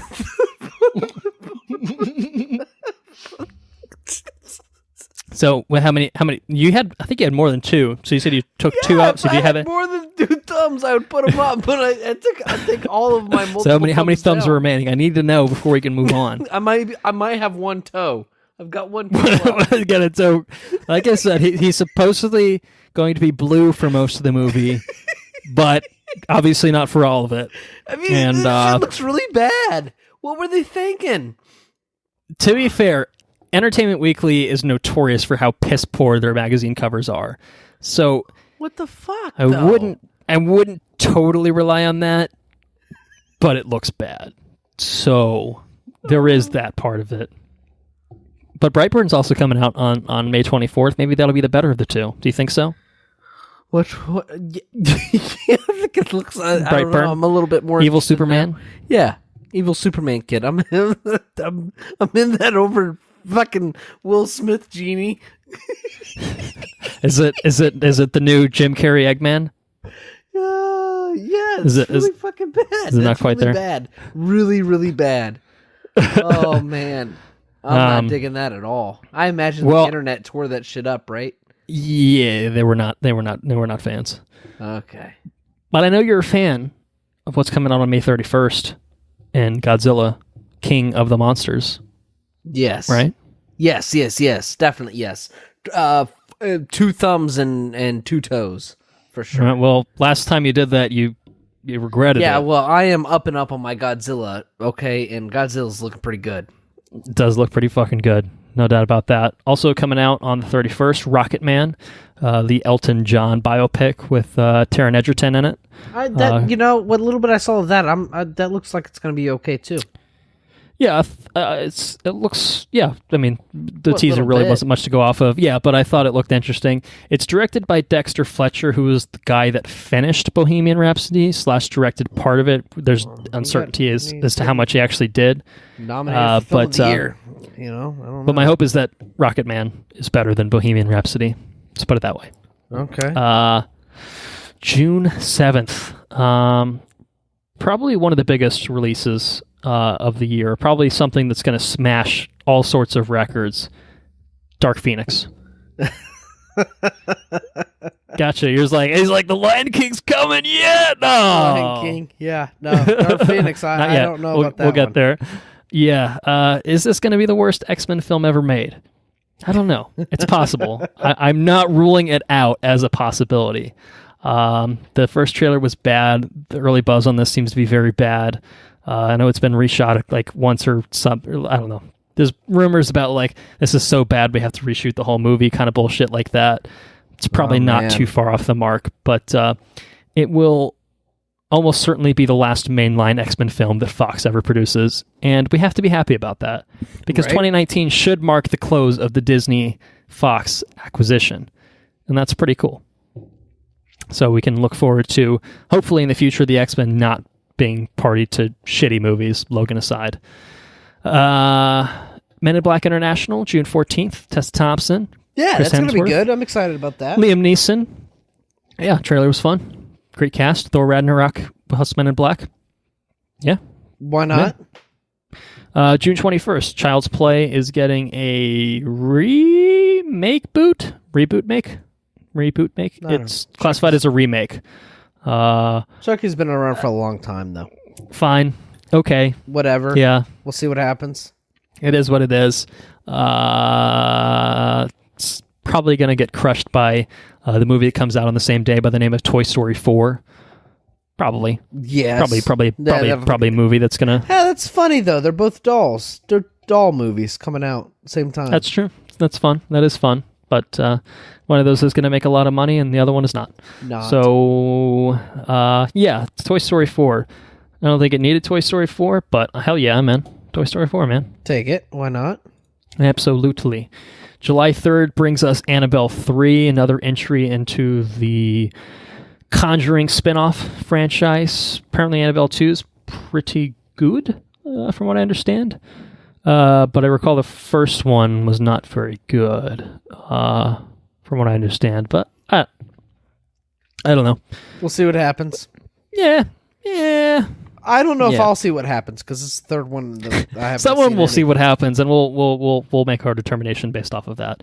July 5th, Spider-Man: Far From Home debuts. I will be seeing what happens in that movie. Yes. And let me just say, based on the first trailer that we got, I've gotten chills every single time I've watched this trailer. 2018 was a very good year for old Spidey himself, between the PS4 game and Spider-Verse and Infinity War. It was in Infinity War. I can't forget about that. I mean, it wasn't a good year for Peter Parker, for certain reasons, but yeah, this trailer looked so fucking cool. It looks like they've recaptured that Homecoming dynamic, and yet they've added some more interesting elements in there that get me... Mysterio? They caught me off guard in some ways. I mean, Mysterio is the big one. Jake Gyllenhaal as Quentin Beck / Mysterio, who they seem to be playing up as like a hero-type character in this, which is very interesting. Like me some Jake G.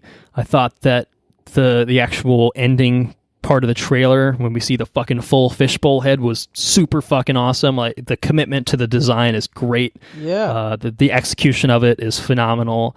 But there's other things in this trailer that are very interesting that are going on as well. We get a little bit of Peter MJ developments going on, which I'm enjoying. I'm enjoying that.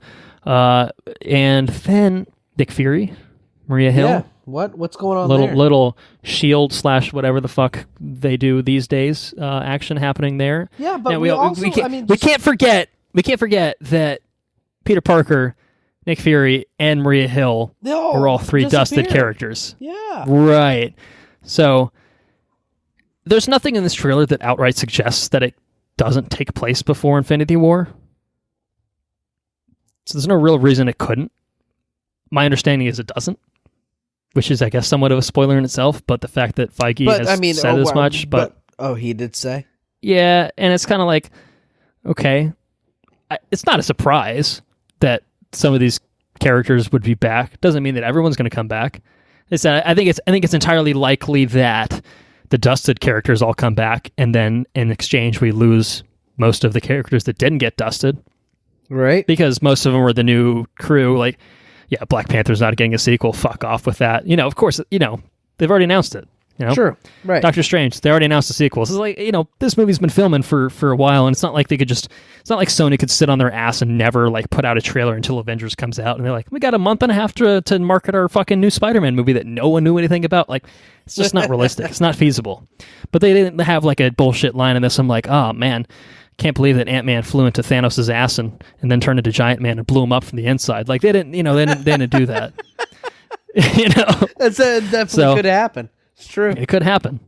Yeah, so we can't rule it out as a possibility, but they didn't confirm it in this trailer. What a way to go. Holy shit. Oh Lord. Probably pretty painful. Really quite gross for both parties. The elementals are, I think, very interesting in this too. We see a fiery creature person. We see a watery creature person, and we see it's not Aquaman. We do, and we see an earth-based. So there are a group of characters in the comics called the Elementals, who are kind of like nobodies. I think largely associated, I believe, with Ghost Rider more than Spider-Man. And then there's also characters in the Spider-Man lore that those characters could be equivalent to. Molten Man, Hydro Man and Sandman, which those characters could be those. And there's actually Easter eggs apparently within the trailer to each of the first appearances of those three characters I just mentioned.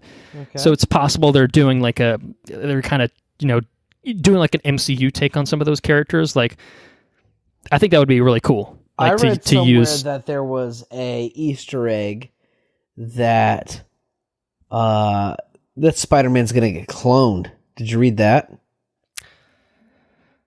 I didn't read that, but it's happened. It's happened in the comics before. So if they want to adapt certain source material, it is not. It could totally happen. Impossible. It was what you're telling could me? happen. I sincerely hope it does not. You think but it could be happen. A little weird. It might. I don't think it would translate all that well. But I put my faith in Feige and company. We'll see what happens. I think the trailer gets me very excited. So I will see what happens with it. July 19th, The Lion King comes out. Probably going to be the highest grosser of the year. Maybe of all time. Possibly of all time. I don't know. Avatar is a really big fucking bar to clear. I'm not sure that Lion King has the sort of worldwide appeal that it does domestically. I think it's going to have a lot of worldwide appeal. I just don't know if it's like, this is going to make almost $3 billion type worldwide appeal. Like, that's borderline unprecedented. I don't know how Avatar captured that zeitgeist the way it did, other than 3D is coolio, but I think Lion King make over $3 billion. If there was a movie that could do it, it would be Lion King, I right? think it's got to be either this Avengers or Lion King. I don't think it'll be Avengers because I think we've probably seen close to what the peak of Avengers could be. Like, I think it's going to be hard for Endgame to... We might be referencing the 2019... We'll see. Yeah, I don't know. If Lion King does it, it's not going to surprise me, but I don't expect that. But I do expect it to make a boatload of fucking money, man. Do you an absurd amount of money. The second largest amount of money? Like all time worldwide? Yeah. Do you anticipate number 2? Well, we'll have to cross $2 billion to do that, which I could see happening. It's possible. Possible. Because I don't have the exact numbers in front of me, but I'm pretty sure like the distance between Titanic and Avatar is pretty significant.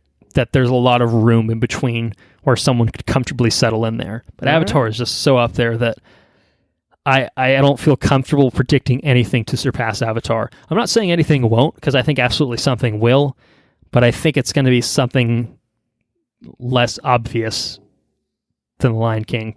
But if there was like an obvious pick to make, it would not be such a hot take, I don't think, to say that Lion King would be it. Lion King could... I don't know. I think it might. I think Lion King's going to blow everything out of the water. It might. Maybe Once Upon a Time in Hollywood will do it on July 26th. Ooh, it won't. Good transition. But I am excited for it because we get some Tarantino action. We haven't had some Tarantino action in a while, so yeah. I'm Hateful Eight, I believe, was what the last film he did. So great cast: DiCaprio, Brad Pitt, Margot Robbie, Damian Lewis, Luke Perry, Emile Hirsch, Dakota Fanning, Clifton Collins Jr., Al Pacino, Scoot McNairy. I was just reading off the Wikipedia page. Hope it sounded like I remember that, even though I think I fucked up a name in there. That's going to be the first Tarantino movie that we've covered.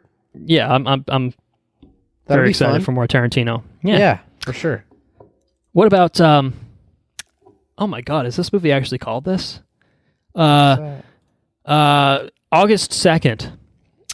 There's a movie that, according to the Wikipedia page, is actually literally entitled Fast and Furious Presents Hobbs and Shaw. Not just Hobbs and Shaw, it's Fast and Furious Presents. It's a Star Wars story all over again. Oh, man. I mean, it's a Fast and Furious spinoff. We get yeah, okay. With The Rock, Jason Statham, Idris Elba, I think, playing the villain. Hobbs and Shaw. I mean, title aside, fuck yeah, I'm in. I mean, why would you not be in? It's just dumb fun, man. And I think there's a very real possibility that the Hobbs and Shaw franchise has much more potential than the future Fast and Furious franchise does. Because, I mean, no disrespect to Mr. Diesel, but The Rock and Statham's kind of more interesting to me than basically just Vin Diesel kind of carrying the load himself with the rest of the crew. their crew. They The killed off fam? most of the. They killed off the interesting characters in the crew. They killed off Gal Gadot. They killed off Han. Man, Han was fucking great. So they did that in the third one, to be fair. So that was just kind of short-sighted before it turned into the mega franchise that it was. But I don't know, man. The New Mutants will apparently debut on August 2nd. Or will it? Who knows? Yeah. Yeah. Boy, this thing's been delayed like a year and a half, I think, in some. I read that apparently, so they were supposed to reshoot part of this movie and like integrate like a CGI character, and I read like within days ago, they still haven't reshot anything. So Fox has just been sitting on this movie for like a year plus. Like, I don't know. Jesus. Like, what do they fucking do? Like, just put it out. Like, who gives a shit? It's gonna be crap anyway. Like, why don't you cut your loss? Why would you put more? That's what I'm saying. Don't spend money on shit that doesn't need money to be spent on it. Like, what are you doing? Like, Just put it you're out. about to get. Like, the only reason you should spend money on this is if someone in like the executive office is just livid about this fucking acquisition by Disney. It's just like, we're gonna waste this fucking money. Like, they're gonna come in and be like, these fucking dickheads spent $300 million on this. Like, that's the only reason they should do it. Is just pure pettiness. You know. Fuck that Disney. Yeah. Someone's just real fucking salty. Dora the Explorer has a live action film coming out. Oh yeah. All right, good transition. Dude, fucking Benicio del Toro was in this shit, yo. He's the voice of Swiper the Fox. I'm in, man. I'm fucking in. This is great. Hey Dora. I can't even do an impression. Yeah, I can't do a good Benicio. Oh man, I feel like that's pretty fucking good though. That is pretty fucking good. Live I'm not action? gonna lie. Live Live action. Oh yeah. How did Oh, they do yeah. a live action? They CG them, I assume the fox will be CG, yeah, but or they know. just like they just kind of like put him in a fox costume, which I think would be pretty fucking good. I'm inebriated. I'm sorry. I apologize. Del Toro What? in a fucking fox costume sounds pretty gold to me. But It's pretty good to me, anyways. yeah. Artemis Fowl is coming out August 9th from Kenneth Branagh. Shit. Directing it based off of the novel of the same name. I mean, God, that novel August. came out like 20 years ago, man. August sounds pretty fucking rough. I think there was a trailer that came out for this, and I didn't actually see it. I can say based on the poster, I'm getting some strong Wrinkle in Time vibes from it. Yeah, we've been scarred. Yeah, I'm distrustful of Disney adapting like books at this point. Yeah. Mm-hmm. Unless they're comic books. Yeah. Scary Stories to Tell in the Dark is getting a movie, and it's being directed from a script that was co-written by Mr. Guillermo del Toro. Yes. Alongside some other folks. I know. I remember really enjoying the books. The illustrations really always creeped me out as a kid, but I feel like it's something like thematically that could be very cool as a movie. So we'll see how that turns out. But he's not directing that. He is not directing that. Yes, that is correct. Okay. Well, But he's someone involved. So it's it sounds like the most something. hopeful thing in August, I guess. It's so far. something, man.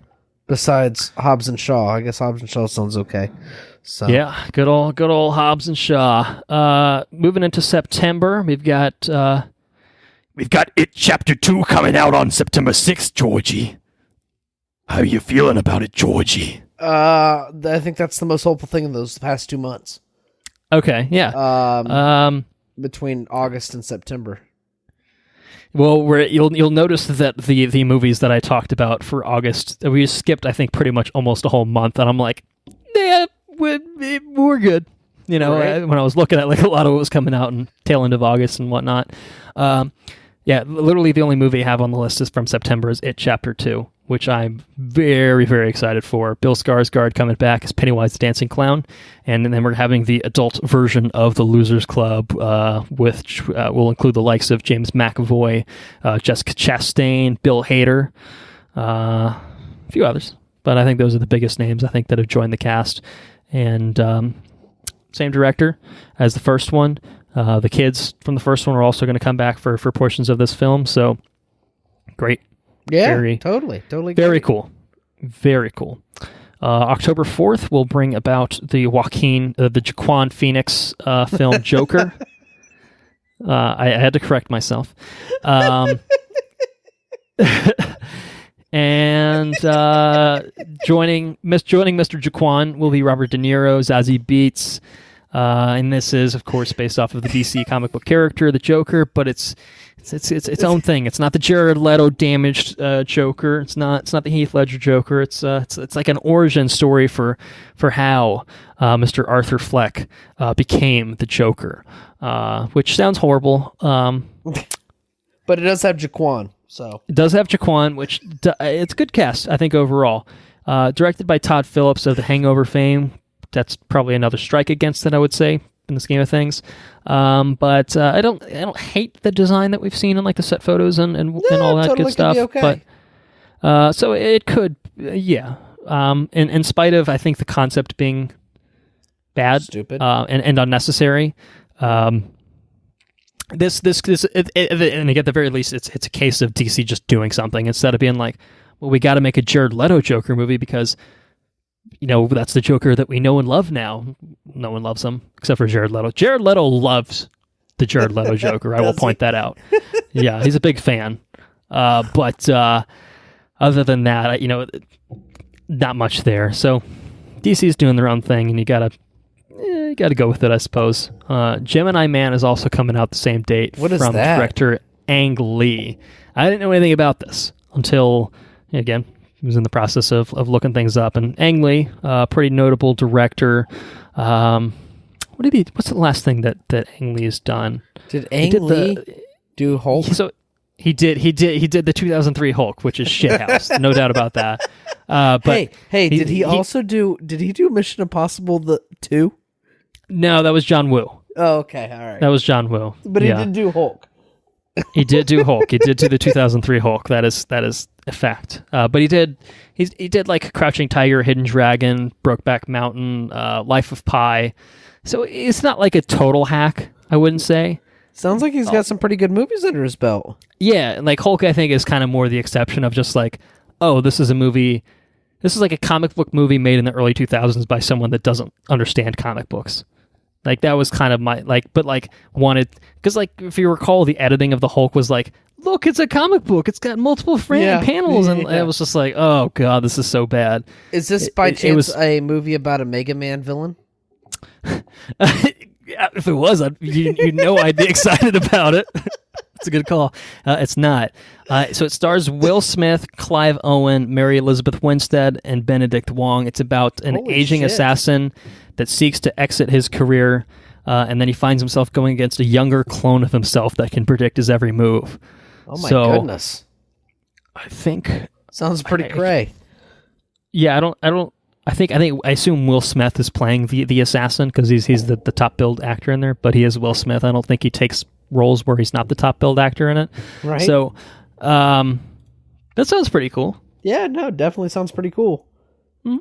October 11th will bring us a couple horror slanted type entries. The Addams Family, which is a animated version of course, the Addams Family. I think it's a 3D animation style. I'm not sure what the studio that's doing this is, but it's got your boy Oscar Isaac voicing Gomez Addams. Okay. And Charlize Theron is Morticia. So that sounds pretty cool. I like that. Yeah, I like that. Could be fun.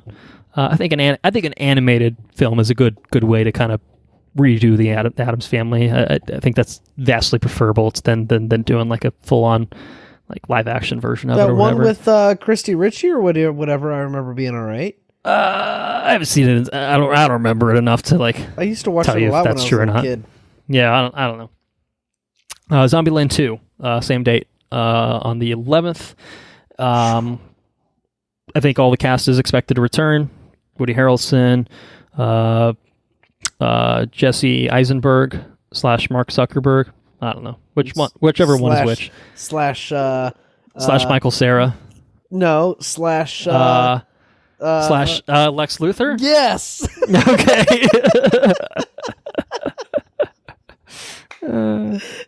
Anyways, yeah, that's cool. What was that? I was trying to. There's this really dumb thing he did at the BVS where he's in the jail and like the ring a ding ding with the parademons coming or whatever, and it's like and he starts drooling out whatever. That movie fucking sucked. Zombieland did not suck. I really enjoyed the first one. Emma Stone, very cool lady. And Abigail Breslin. And well, I don't think he'll be back. Maybe he will. I hope so. I think that would be great. I'm totally okay with him just bringing back without any explanation. I think that would be great. But it's a sequel. I feel like it's been long overdue. But maybe the wait for it. Maybe I remember it'll that pay being off. really well made. I haven't watched it in a long time. Yeah.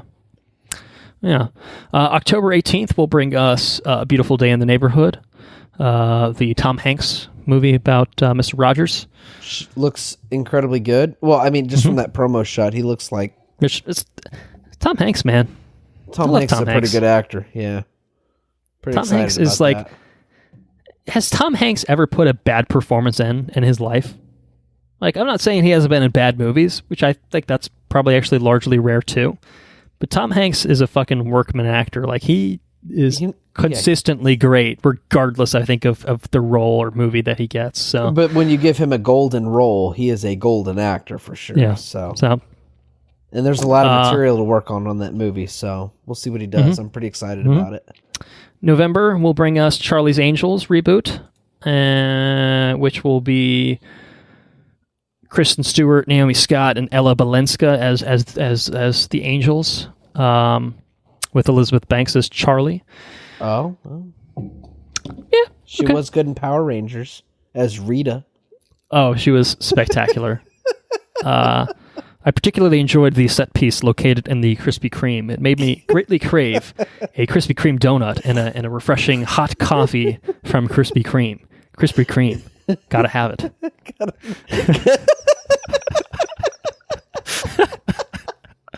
Oh, it's a wonderful ad placement. It's very, very nice. Good delivery. November 1st will also bring us Terminator 6, or whatever the fuck it ends up being called. Oh, man. I don't know about that one. I think it's a reboot cool or something. Oh, no, it's like a pseudo-sequel. I think it's ignoring certain entries in the canon, because Linda Hamilton's coming back, even though she was dead in Terminator 3. Arnie's back. We got some sweet-ass fucking promo pics a while back for this. It looked great. That was... We got some bad promo pics for just one. We got one bad promo pic for this, whereas we got multiple bad promo pics for Terminator Genesis, which were spectacularly bad. But it's directed by Tim Miller, director of the first Deadpool. Well, then it's probably okay. Produced by James Cameron, who I think has also produced the other Terminator films, and swore that Terminator Genesis was like, this is the real Terminator sequel we've been waiting for. And I'm like, dude, you're crazy. Did you watch it? Did you watch it, Jimmy? Did you watch it? I don't think you did. You're too busy writing your 17 Avatar sequels, aren't you? He's too busy traveling to the bottom of the goddamn ocean. He's a fucking... I mean, James Cameron's a fucking magical man. November 8th, I think, is got to be the debut of one of the most exciting films, Sonic the Hedgehog. We're all sitting on the edge of our seat waiting to see what this movie's about. Dude, I cannot wait for a trailer for this, because that's going to make or break like whether I should be excited for this. It's gonna determine how I should be excited for this, like in the sense that there's like the 1% chance that it actually looks good. Maybe like a 0.1% chance. Let's be realistic here. Like I'm hoping a trailer.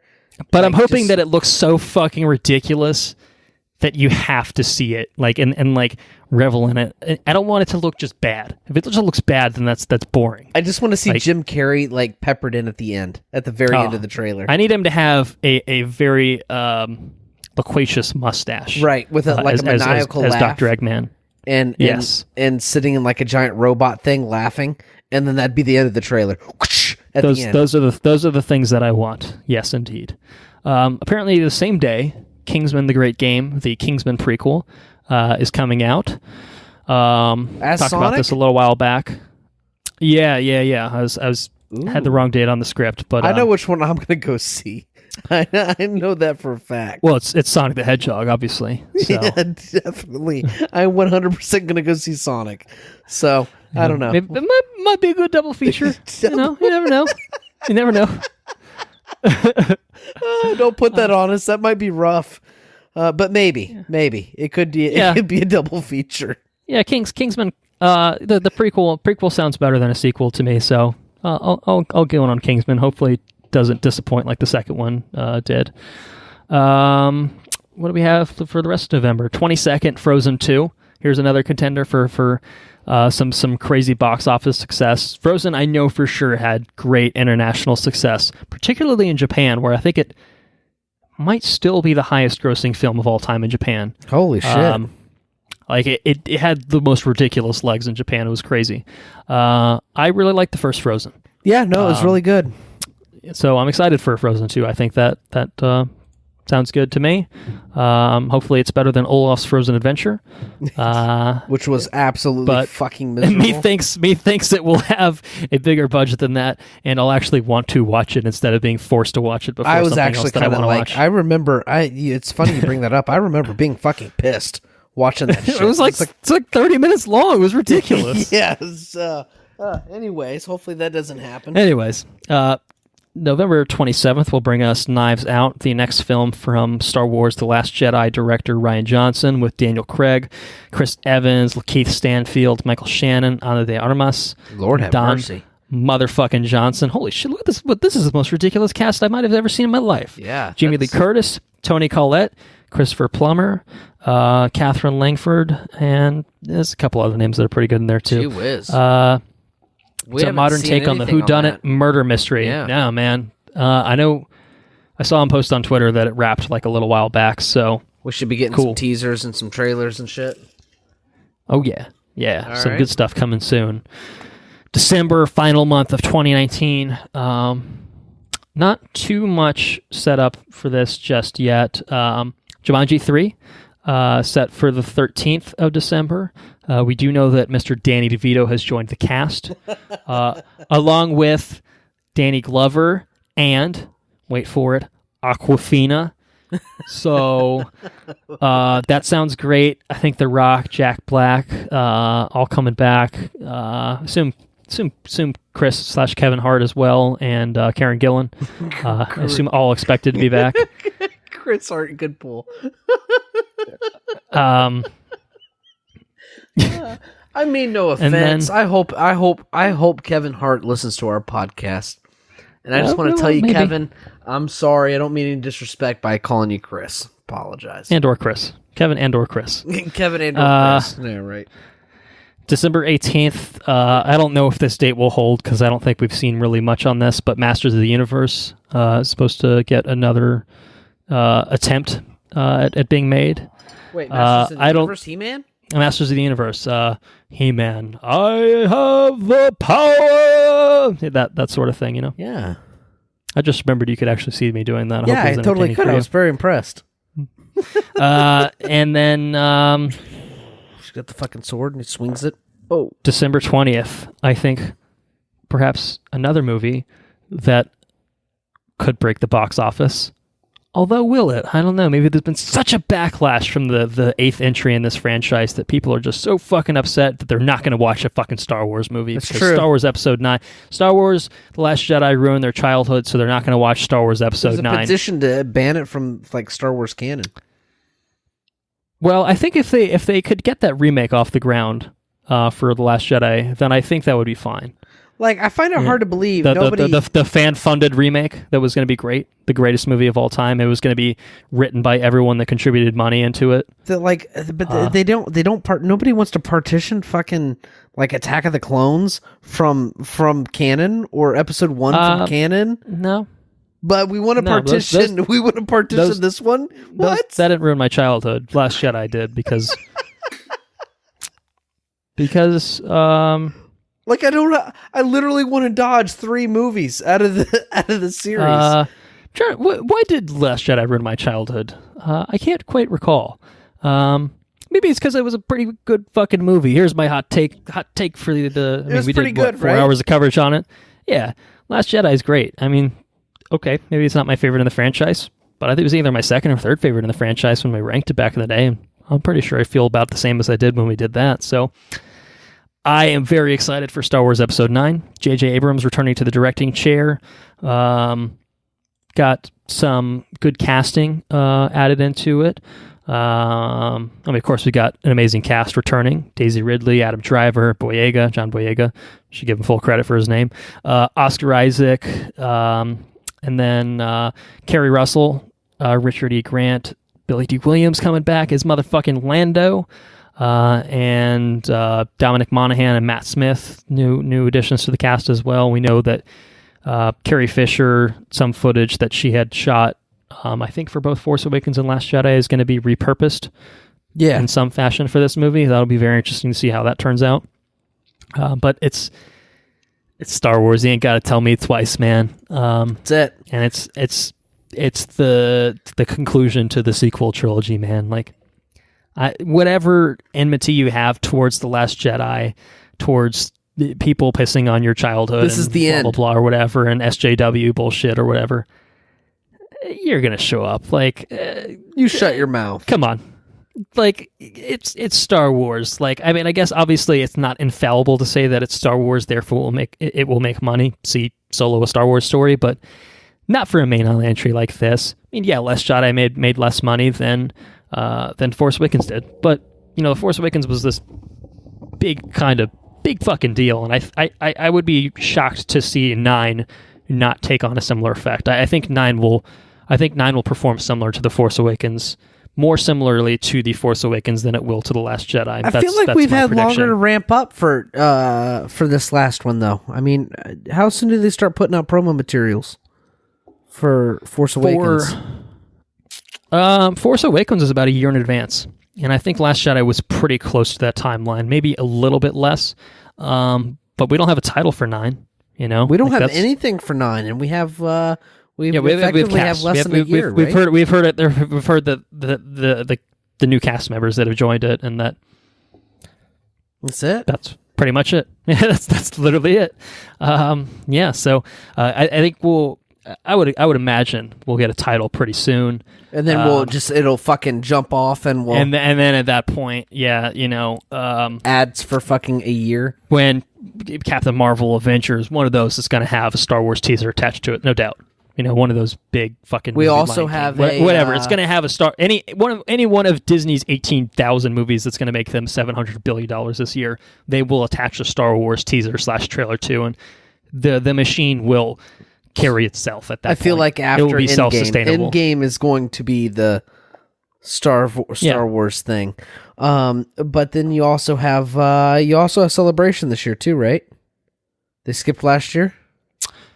No, you're right. Yeah, they skipped last year, and then that's, I believe, April of this year. Yeah. In Chicago, and they expanded it. It's like 5-day or 6-day event now. Lord have mercy. It's going to go hard. Star Wars is going hard. So, yeah, shit's going to hit the fan, I think. Yeah, come April. So, teaser probably, I think, at Celebration, if nothing else, is probably one of the safest bets you can make. And given that timeline, it being attached to Avengers is a no-brainer. Yeah, I would think, but Disney sometimes works in mysterious ways. Well, they certainly their marketing team knows what they're doing. Yeah, so that's it. Let it not. You know, don't leave it to us to dictate what the fuck they're going to do with their lives. What a fitting way to conclude this episode, though. We're going to end the year with Star Wars. Yeah. I mean, there might be some good stuff that comes after Star Wars, but nothing right now that's. I mean, it's one of those things.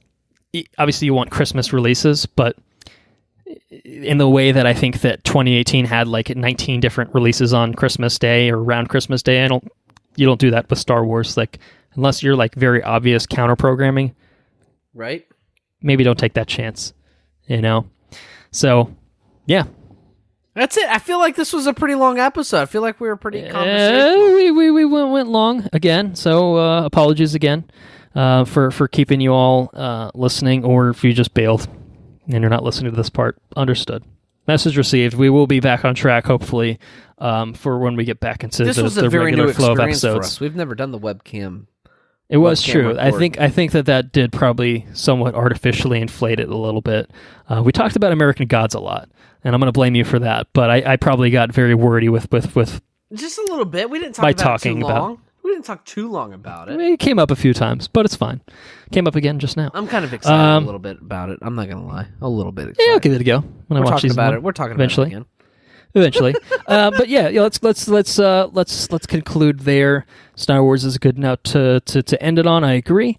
Thank you all for listening. If you enjoyed what you heard, please spread the word. If you're so inclined, please support us on Patreon.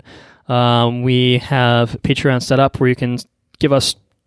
Sounds weird. You could donate $2 a month on donate $2 a month and get access to bonus episodes that we do.